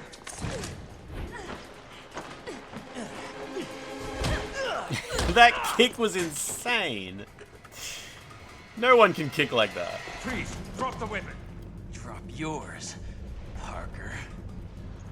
Who the hell are you?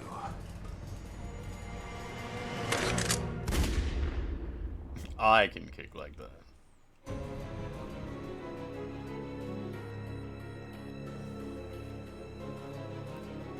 She's got good hip mobility, yeah.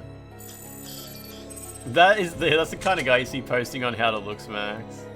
I keep getting recommended posts from the How to Looks Max subreddit. It's super weird. I'd never heard of the term looks maxing before.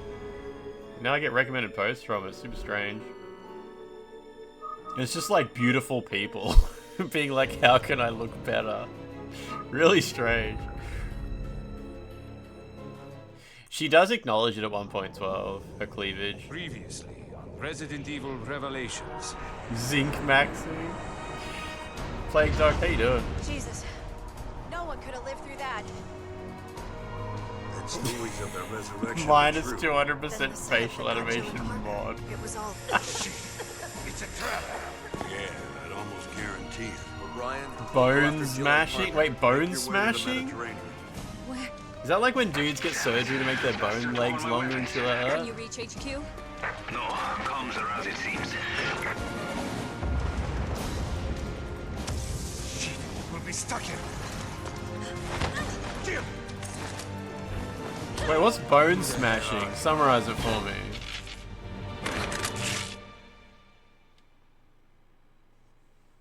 Is that gonna be the zinc maxing emote?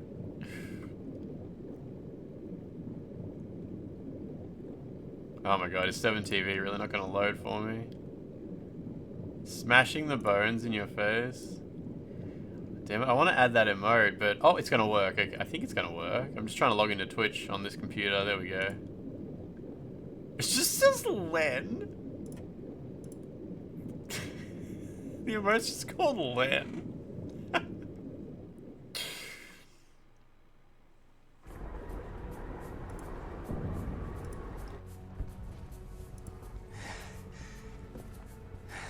Gives you a few inches of jawline? That's gross.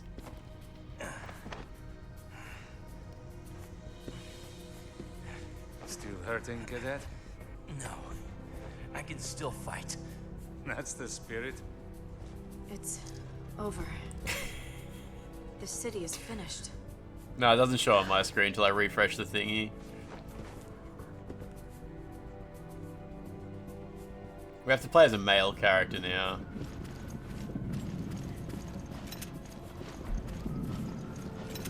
Your efforts are commendable. Although this section's kind of fun, because it's just like silly. I just remember blasting hunters. Although that might have been in raid mode. Jessica, Parker, come in. What's wrong with his face? We're close to shut. What the fuck? Split up and get to the helipad on the roof. I'll cover the hallway with Jessica. Cadet, make sure they reach the heliport. Whoa! Fine. Oh, he's back. Oh, that's his default They've pose. started evacuation procedures here. Going on hot ones. O'Brien? Jacob Campbell, thank you for giving Fox Plays 3 months. Get him all the cheap. I want you to know. He's in so much pain and you're laughing. Huge mistake.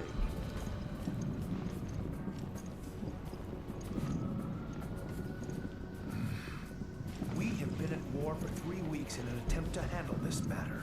There have been rescues, there have been losses. Too many. But any further delays BOW would simply fuck cripple coming our up. cause. Surely you can understand that. I'm afraid I cannot. I'm sorry, I love that face. I'm not listening to anything these guys are saying. We could lose crucial evidence. Oh, you can just go. The whole joint's on fire. Not if we shoot all them sons of bitches first. Here they come. Open fire! Oh, hello guys. Good to see you there. We want to make it out of here. It's gotta. After this, we head for the chopper.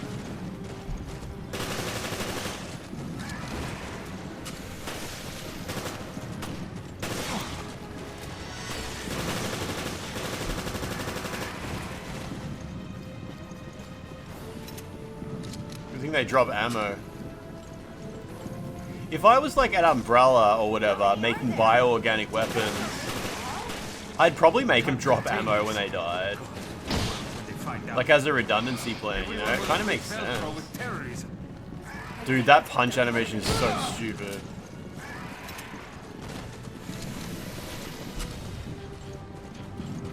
P90, yeah.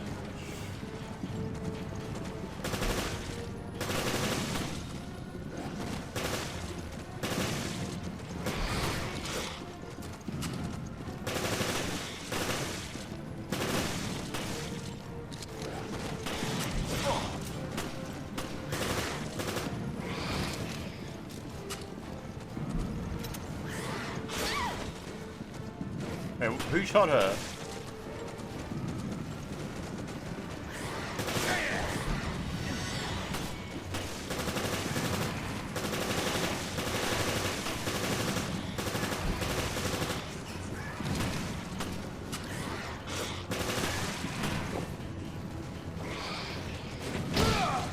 such a stupid fucking punch. I'm gonna break my pinky. That takes care of that. Right. Now it's our turn to get on that chopper. That elevator should still be operational. God, Franz, I don't know why. Every design, almost every design of Nemesis always has like really fucked up like lack of lips. Giving him way too much teeth. Some of them look alright, but yeah, some of them are completely insane.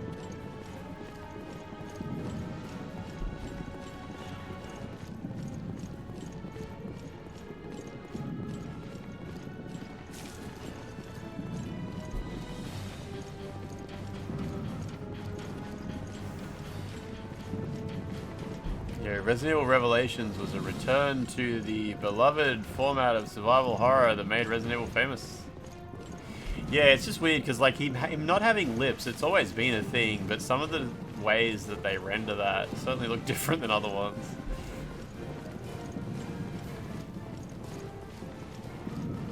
It's pretty cool how every character in this can kip up off the floor.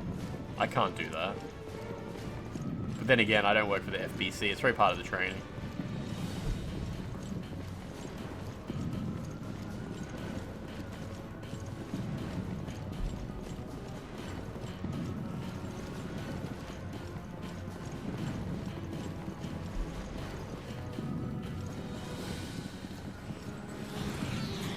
What was Resident Evil, what was Nemesis's design like in the Resident Evil 3 remake? Was it good? I can't quite remember it.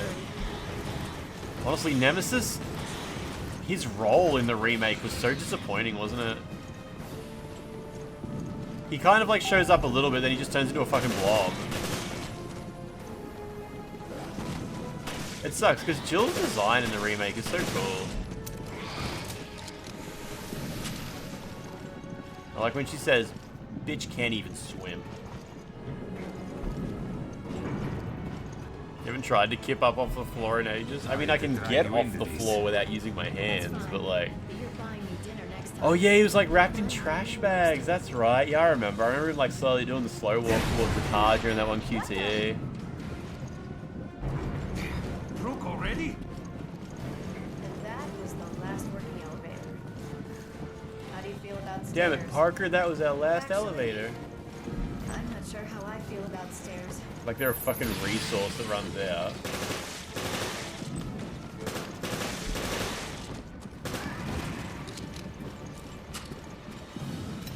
Love how they shrivel down into nothing when they die, but for like a split second they're just abs. Just abs on the floor.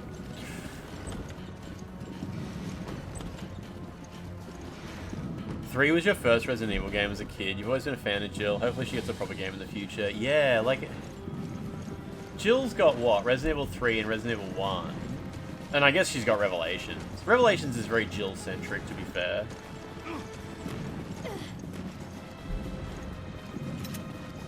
What's left a fucking trail of items here? So video gamey. Hey, buddy. What you doing?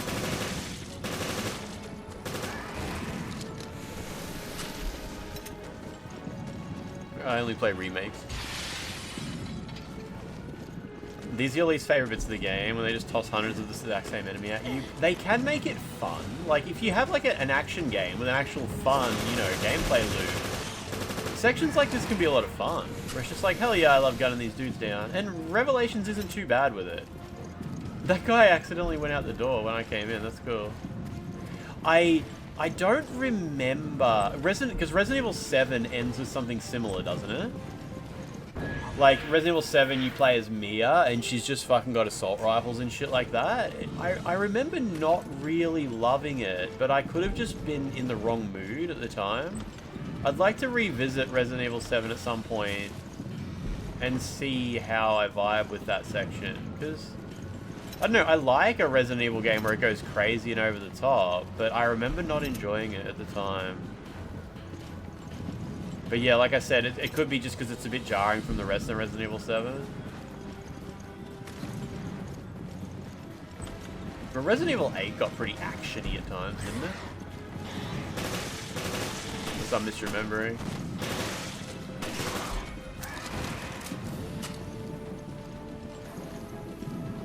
Gunplay was just a bit clunky, was it? Fair. That's where I came from.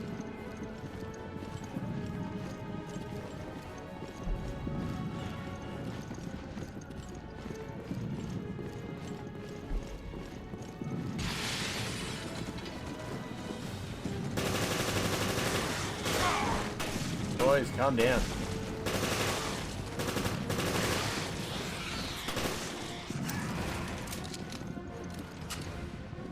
The most actiony part of Village is just at the start. It gets a bit where you're inside the factory maybe, but still far more manageable. Yeah, it's a bit hard for me to remember. I enjoyed Village from start to end, and how funny was the fight with, what's his name, Heisenberg or something like that? Jacob Campbell, that's a good emote, the little fingers one as well.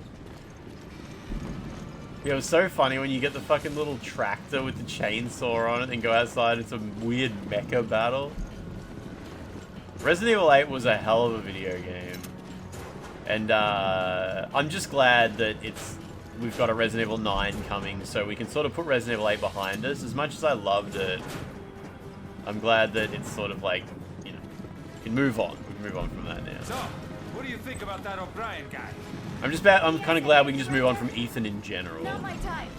He had his time. It's all good. That's not what I meant. I think he's in the right. He needs to stand up to General Morgan. Yeah, I agree. I think being in the FBC distorts your moral compass. But the mold, Sound just yeah. like him. Still, I wouldn't mind being on the right side of the fight.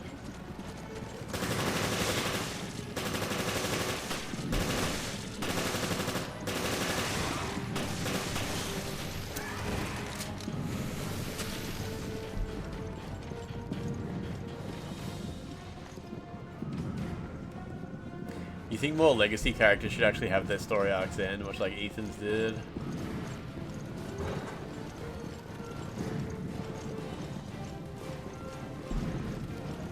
Sometimes I think how much I want there to be another game starring Claire, but at least she got Resident Evil 2 and Code Veronica, right? Which is more than you can say for some characters.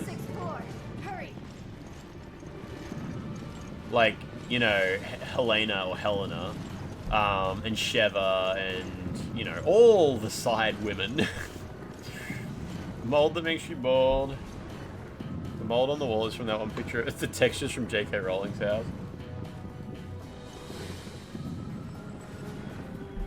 Resident Evil 8 was weird thematically. Resident Evil 7 was produced or written by the Spec Ops guy, so Resident Evil 8 was full corny.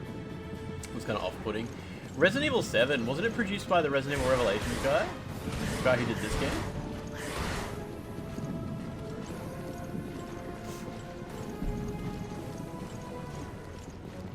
Yeah, at this point with, like, Umbrella doesn't exist anymore, the standard slow-moving zombie doesn't exist anymore, Raccoon City doesn't exist anymore, so all you have with Resident Evil is the characters. If you start killing characters, you kind of run out of Resident Evil at that point. That's a pretty good point. It's like how Silent Hill completely lost every single aspect of its identity once they stopped going to Silent Hill.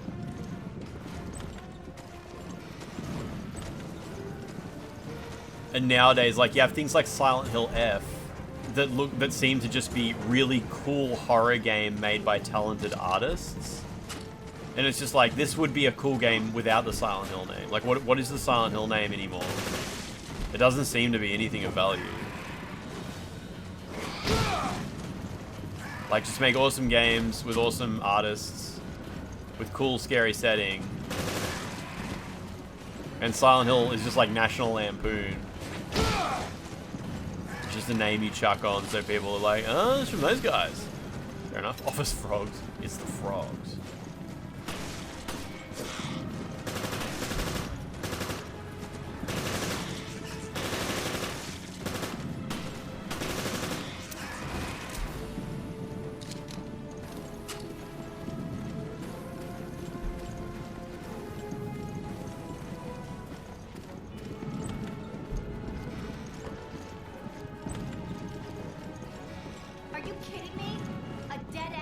Dude, there's a different way over here. He's showing your mum the Silent Hill F trailer. She knows the franchise. She thought it looked cool and then was like, so is it in Silent Hill in the past? It's like, no, it's just not Silent Hill. Yep. We've got 20 minutes left of 35% off discount subs. God. Okay, I'm coming. Who talks like that? For the love of God! Jessica, hurry! Oh, I was gonna kill those guys, but alright.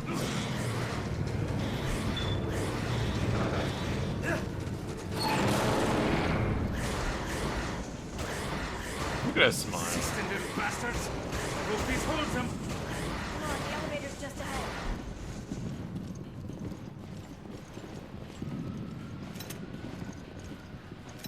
Ruckus planes.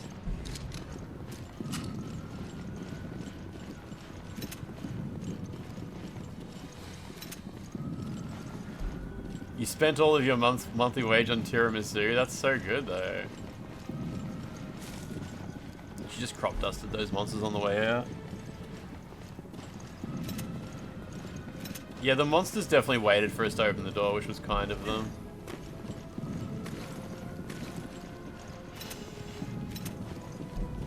I think I've picked everything up. Beep boop. Damn, come on. They're almost here. They're here. I think they're here for you. It's because you're a flirt. Oh, I think they're here for you because you're a flirt, says Parker to Jessica.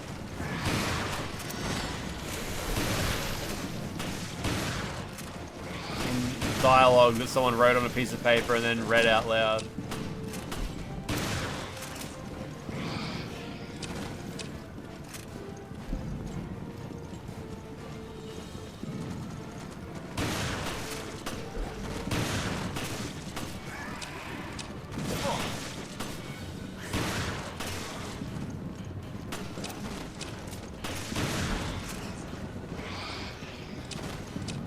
He's very confident the entire HR department died. Yeah. Finally, I can be gross as fuck. I mean, she's the one who does it. She's the main, like, sexualize every moment. Parker's just trying to get along with her.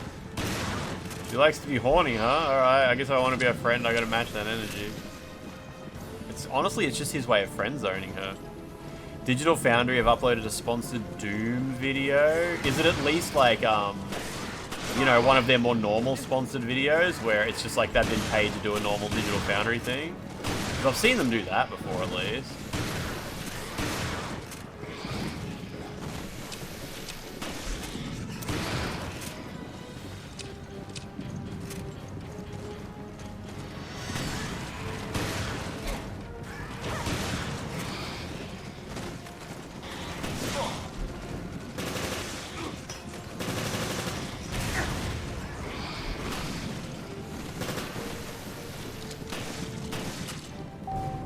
Boop.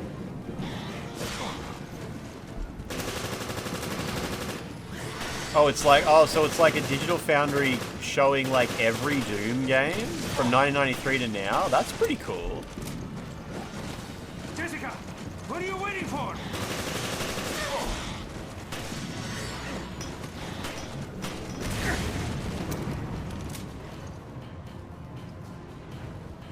Digital Foundry have always done sponsored videos that they, like they don't have to like say like good stuff about it or anything like that. Digital Foundry sponsored videos are usually just like, hey, we wouldn't usually take a look at this game like today, but we are because we're being paid to, so let's take a look at it. Yeah, they have an old DF Retro Doom video, don't they? No one's talking about the C buttons because it costs money to use it. Sorry, we did do everything we could, right? I hope we did. Well, just don't forget about that lobster dinner you... Oh, they cover Doom 1, 2, and 3, and that's When it? have I ever gone back on my word? Wait, what's Doom 4? Is Doom 4 just Doom 2013 or whatever? What comes after Doom 3? Fuck, I can't believe I can't remember. It's just straight to the 2016. Yeah, okay. I get mixed up with Quake 4. Everyone I at least always forget about Quake 4. Get the lead out, we gotta go! Get the lead out. Ladies first. Ladies first. Ladies first. Go. Go, go, go, go. Go, go, go, go. Jesse can, or Jesse can't.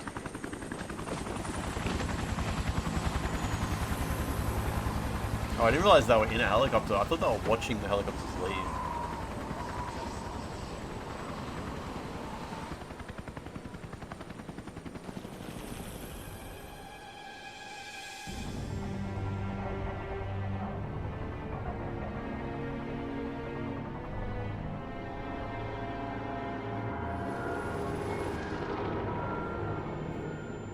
Even id forgot Quake 4, yeah.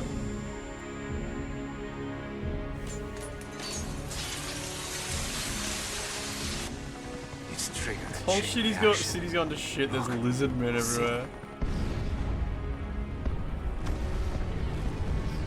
Yeah, Quake 4 wasn't made by id Software. It was like a Raven Software made it using the Quake 3 engine. I never played through Quake 4, to be honest. I hear there's a cool scene where you get turned into a Strog and everyone talks about that.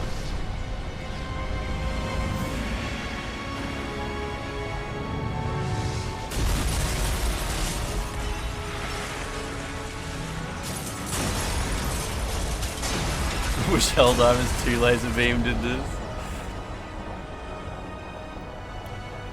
Oh, you can pre-order Fear Effect from Limited Run Games right now. Fear Effect. The original Fear Effect is coming to PlayStation 5. It's pretty cool. I knew it was coming to PC. I didn't know it was coming to PS5. We came to help. The city's so bright.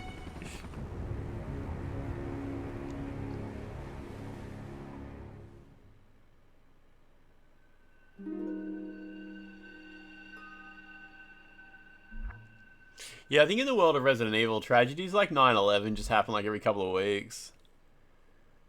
Like, if 9/11 happened in the world of Resident Evil, they'd be like, oh no, this is a terrible tragedy. Do we need to get up in there and clean up zombies or lizard men? And they're just like, no, it was just airplanes. It was just jets this time. And they'd be like, so there's no like giant snake or puzzles to solve or weird keys? Like, no, it's just Islamist terrorists. Oh, that's a relief. It's just a Tuesday. Remember that time all those NFT bros got permanent eye damage? Yeah, because they went to that fucking, it was like a Bored Ape Yacht Club event or something like that.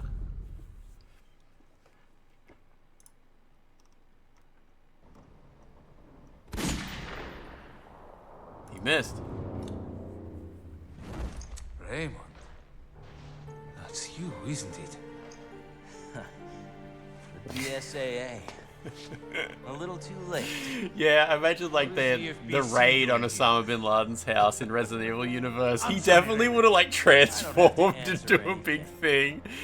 Osama bin Laden would have been on the ground dying and would have like injected himself. No time to fight. We've got a little rest. You don't even know why you're here or who you're fighting. Raymond, stop right there. Nothing will change unless you get your hands dirty. Osama bin Laden in Resident Evil definitely would have had a phase 2, for sure. So the FBC is on this ship too? Yeah, Federal Bureau of Control, yeah. FBC 5 break we're playing. We're operating without any intel. We need to search this ship for answers. Not that Cut I diamonds with that relish the jawline, idea. yeah, it's kind of gross.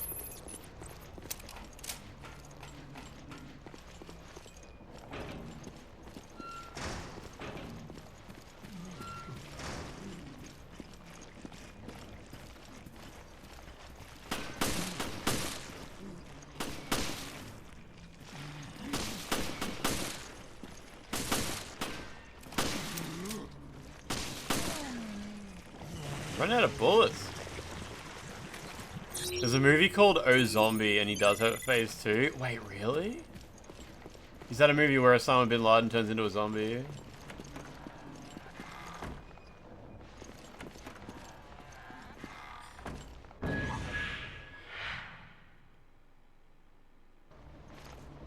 Adolf Drippler.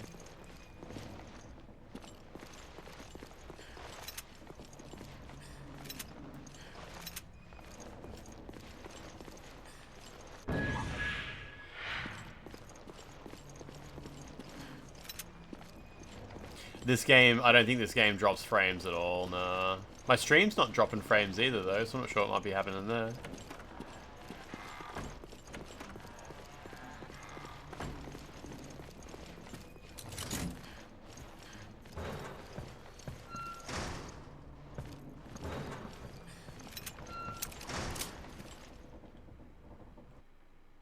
Discarded message. Oh, God, please help me. This can't be happening. Don't leave me to die in this hell. I'm trapped here. There are monsters here. I have never seen someone write "there are" contracted to THERE''RE before. There are monsters here. Have any of you, is that normal? There are monsters here. Real ones. Everyone's dead or dying. There are no survivors. Shit, we're all gonna die. Yeah, it's not a very elegant way to write "there are." I've never seen that written like that before. Sorry, just click on this link that France posted. Takes a while to load. Thank you, MoiraReviews.com. That's super normal? No, that's definitely not super normal. I understand, like, it makes sense, but I don't think I've ever seen anyone write that before. There are monsters here. Yeah, it's definitely very uncommon at the very least. Valkyne, good luck. I'll talk to you later. I'll probably talk to you over the weekend a little bit, yeah. Lachlan's a linguist. Lachlan's like a professional word guy, so Lachlan probably comes... I figured if anyone's come across it before, Lachlan would have.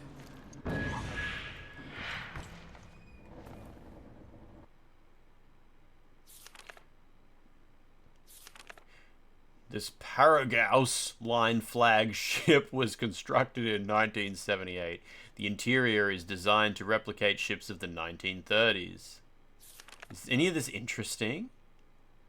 The ship is named after Zenobia, the queen of the Palmyrene Empire, who was deposed by the Romans. Like the legendary beauty of her namesake, the ship is also known as the Beauty of the Atlantic. And blah, blah, blah, blah. Fully luxury liner. Pleasure for the passengers. There we go.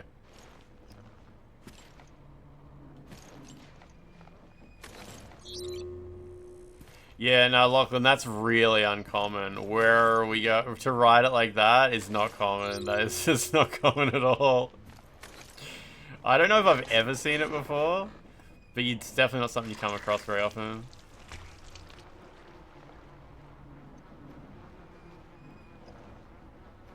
What is slorp glorpin? I just saw it on the on-screen chat. Painful death. I mean, you hear people say, like, where are we going? Like, where are we going? Where are we going? Where are we going? But usually people will write it out. Yeah, like, where are we going? But I guess like, when it comes to writing it in a way that communicates how it is said, like, when you want to write down, like, where are we going? And you want to communicate that it was spoken that specific way, I guess that's how you do it. We should go to the emergency communication room. Maybe try to contact HQ. Probably should have scanned that guy, but whatever. It's not working. Me with my 3 AM plate of maggots.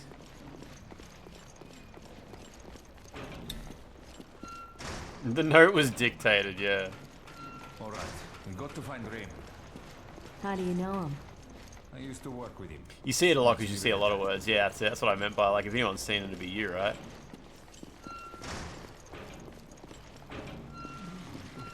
Blob.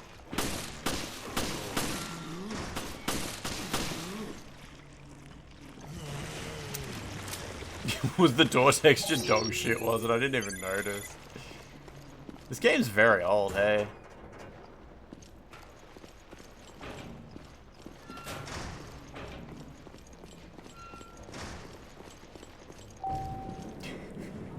What is the emote sucking? Is it a foot?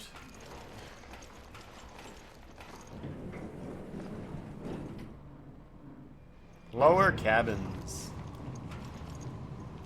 I hate how this is from the era of Resident Evil games. Oh my god, there's weird construction around her head there.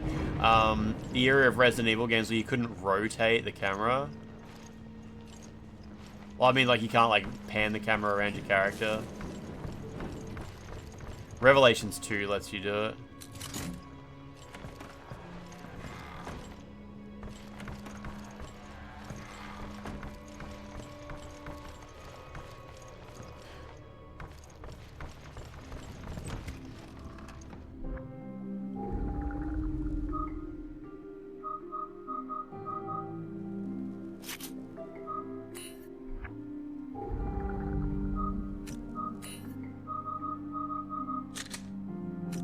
Nice. Oh, it's an arm. Okay, yeah.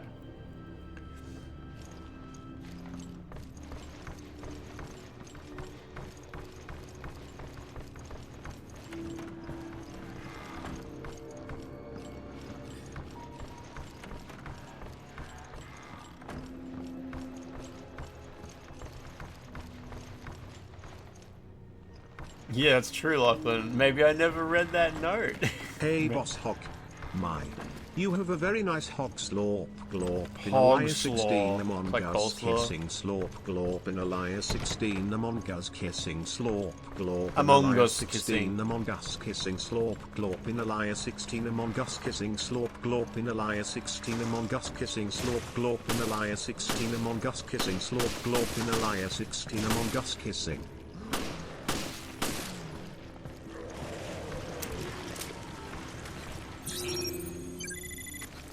Visceral reaction.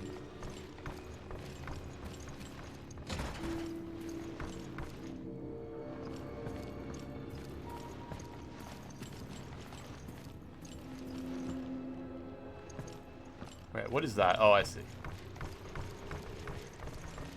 Never seen Lachlan and a dictionary in the same room? Same guy.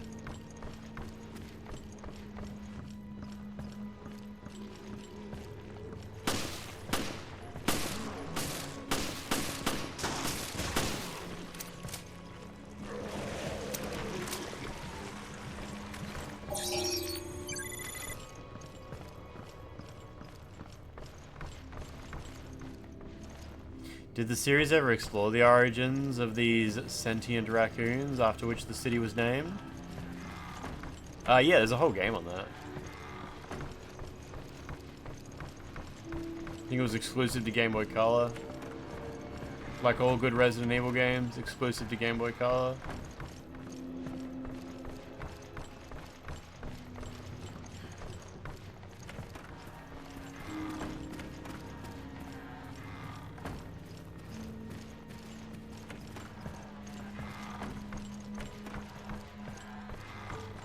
Resident Evil Gaiden.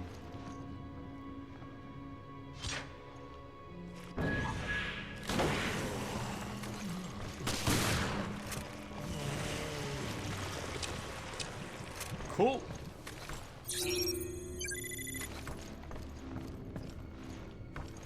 Some people have a man cave. I have a gay den. That's pretty good. It's pretty good. Nothing else to explore down here, right? We just kind of looped back. Slorp glorp in burger slorp. It's gonna go for glorp in fucking club, ages. slorp Burger. glorp in burger slorp glorp in club burger slorp glorp in Burger. burger slorp glorp in club slorp glorp in burger slorp glorp in club. Oh no, this is what I was looking burger for. Slorp glorp in burger slorp glorp in club slorp glorp in burger slorp glorp in club burger slorp glorp in Burger. burger slorp glorp in club slorp. Actually, I think if glorp you in change the burger control slorp glorp in scheme club to burger classic, slorp like Resident Evil glorp in 4 burger style. slorp glorp in club slorp glorp in burger slorp glorp in club burger slorp glorp in burger slorp. Yeah, you glorp can in rotate the club, camera. burger slorp I'm pretty sure glorp this is in- actually how the pros, like the speedrunners, play the game. They use like the Resident Evil 4. Yeah, and you rotate with the left stick, yeah. This is how it plays on 3DS if you don't have the Circle Pad Pro as well. I thankfully have one. Yeah, yeah, so you kind of flick the stick to pick different, yeah, viewing angles. Very strange, very strange. But yeah, for the home console port, they added like modern controls. But for whatever reason, they just don't let you, yeah, rotate the camera without rotating Jill. Yeah, the old 3DS, I'm a 2-axis stick kind of energy, yeah. Now, to be fair, the 3DS, I think, is actually an analog stick, but still, yeah. Wait, what did I get from that room? Did I pick up a key or something like that?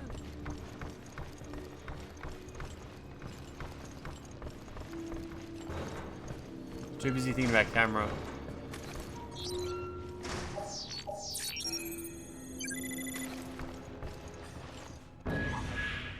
Illegal. Custom parts. Secret illegal account. Maybe that room's just optional.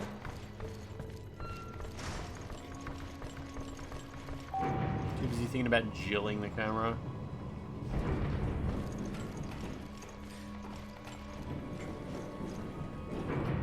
No, I don't want to go to the bridge. That's where I was. Where am I supposed to go? No, I gotta go, upper cabins? Is that where I was? I gotta get to that area where there's the big... I gotta get to the dining room, I'm pretty sure. I think.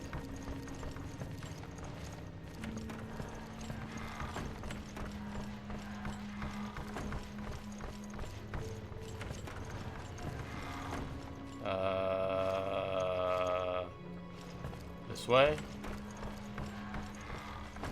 I hope I have the key I'm looking for.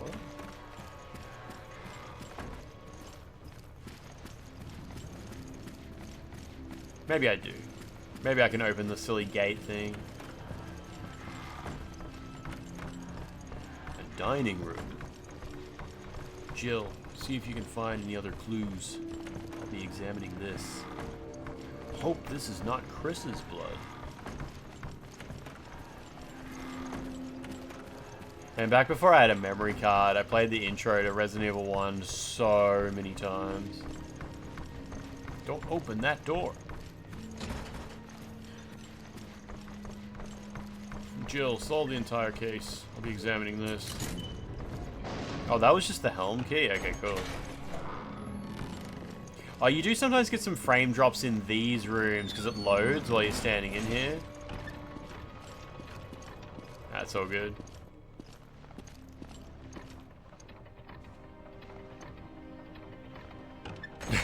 Okay, Turgid Urge, I gotcha. Now this is what I call a cruise ship. It's like an opera house in here. So, where is this emergency communication?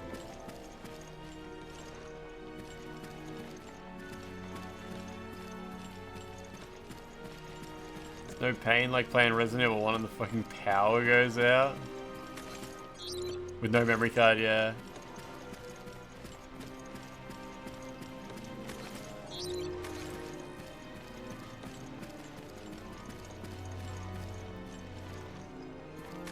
You played GTA 3 with no memory card? I mean, does GTA 3 have a game over condition? Probably does. I haven't played GTA 3 since, like, before Vice City came out.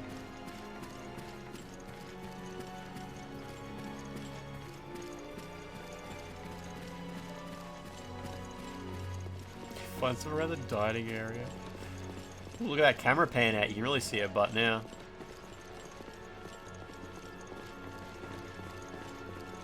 And her side rays sliding.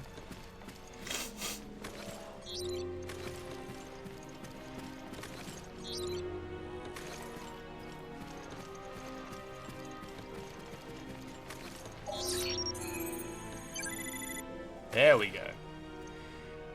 Next one can be found by scanning the wall opposite the door leading to the emergency communications room.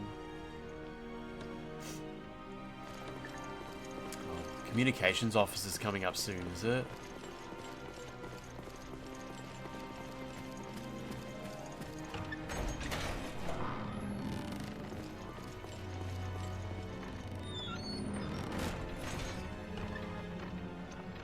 Remember how there were some PlayStation games where you would bring your memory card to your friend's house, like in Micro Machines V3 or Need for Speed High Stakes, and you would put your memory card in and their memory card in, and you would race your car against their car, and whoever lost their car, like, it deleted that car out of your save file and gave it to them. That was kind of charming. Like, you actually put your car up and risked it, and if you lost it, took it off your memory card. I wonder if, like, I wonder how the actual transfer occurred. Like, I wonder if it deleted it off your memory card before the race started and just stored it in RAM. So if you, like, quit the race or pulled your memory card out, it was, like, too late. It's already gone. And if the power goes out, everyone just loses all their cards.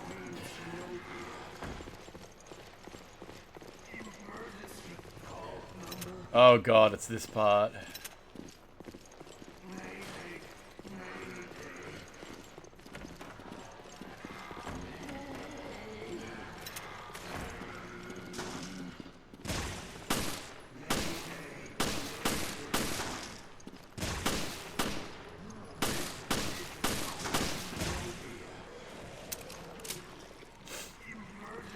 Does this have a pirate boss? Yeah, he's right here.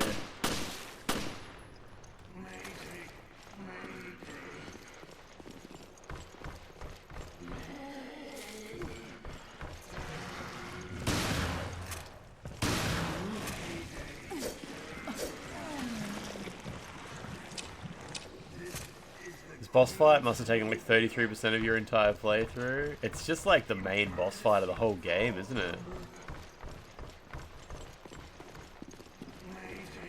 There's monsters hiding behind every corner. We have yet to find one survivor.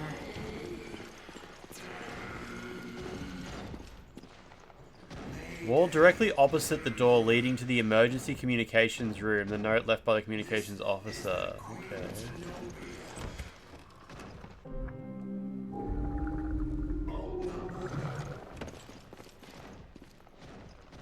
There's Lovecraftian fish priests with special moves, yeah. Alright, Software's in there killing games as we speak.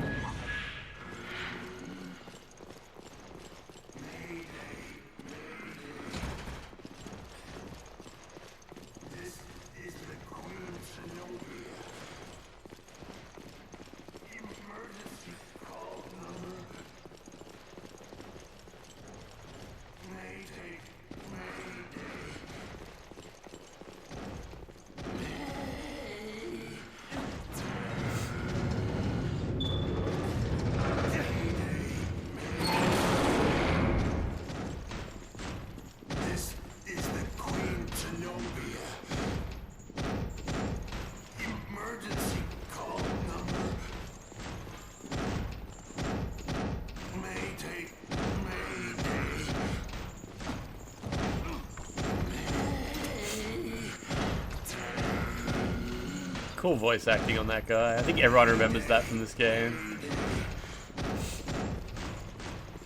This is the Queen Zenobia.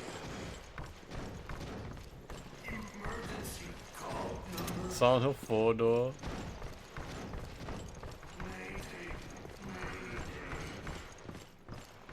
He's cold.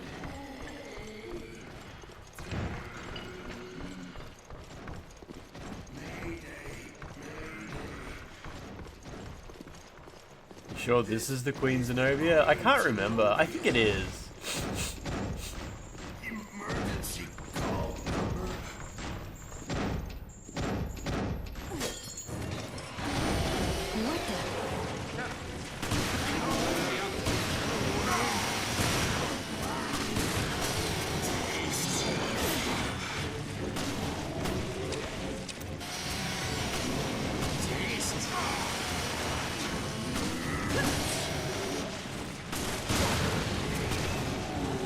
Jesus.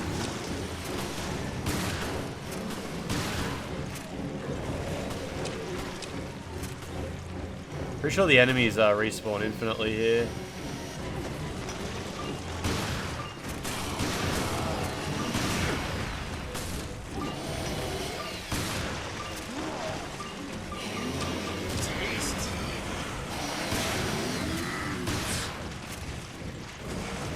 Damn it, I was trying to dodge.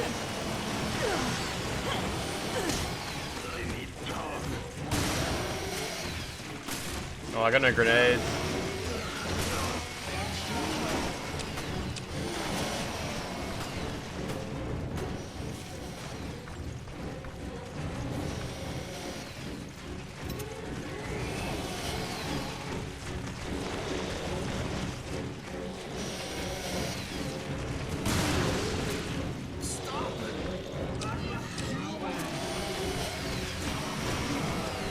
noise.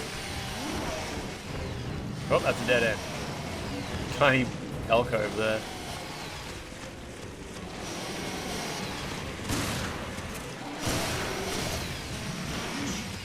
What's Parker doing?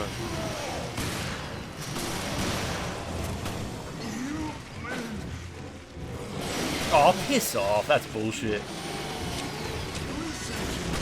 So close to punching him. I'm doing like a full charge.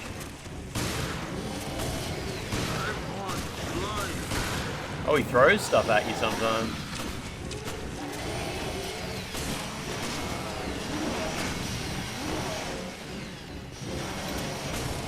No, don't read! Okay, I can read this. Hang on.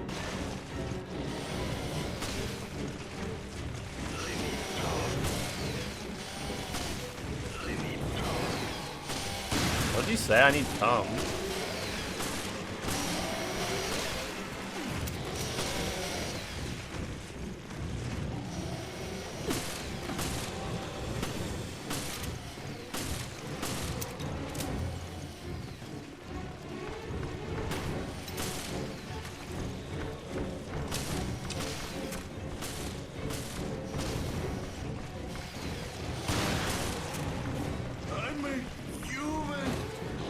No, no, no! All good. Stood up a lot quicker than I expected.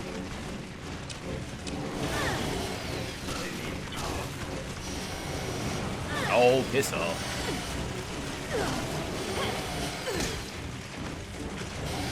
Oh, Jesus.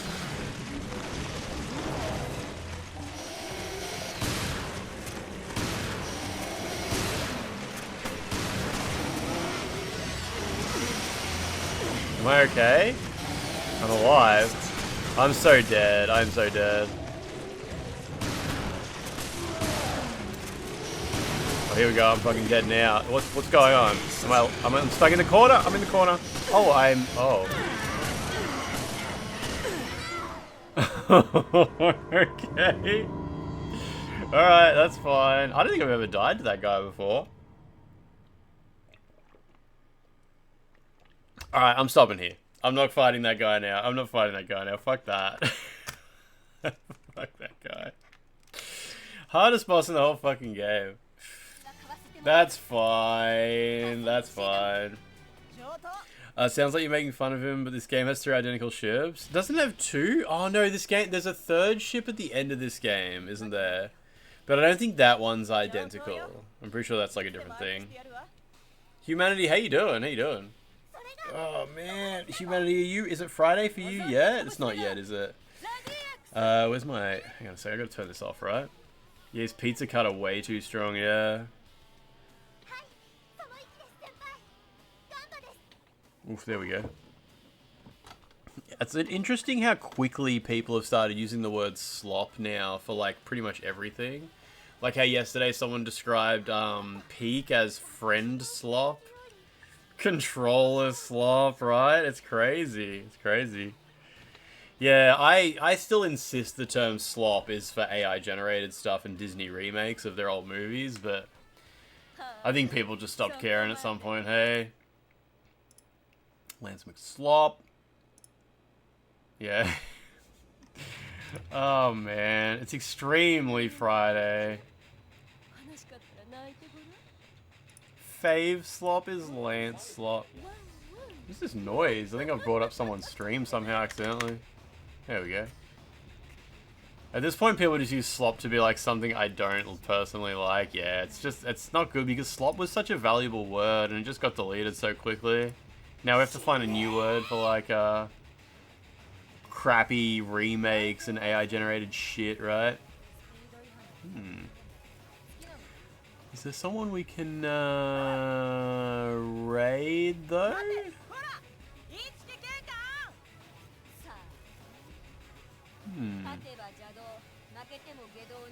Sorry, there's actually people playing interesting games.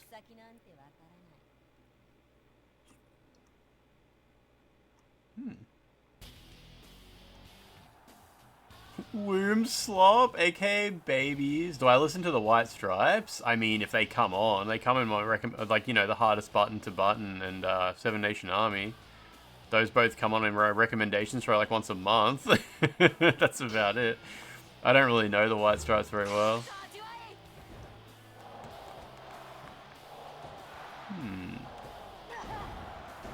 I don't want to raid someone playing Death Stranding 2 because I'm not really going to watch it, you know?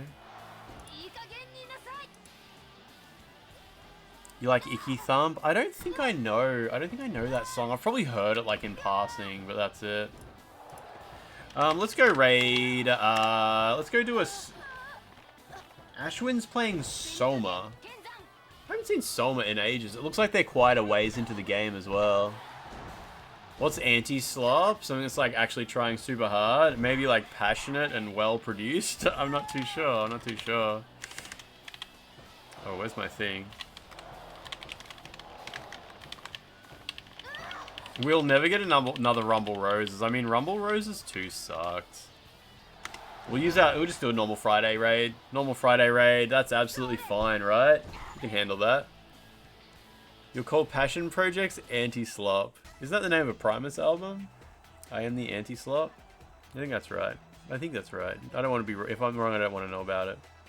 Alright, I'm going to go to bed. It's Saturday already. Yeah, it's been Saturday for like half an hour now. It's wonderful.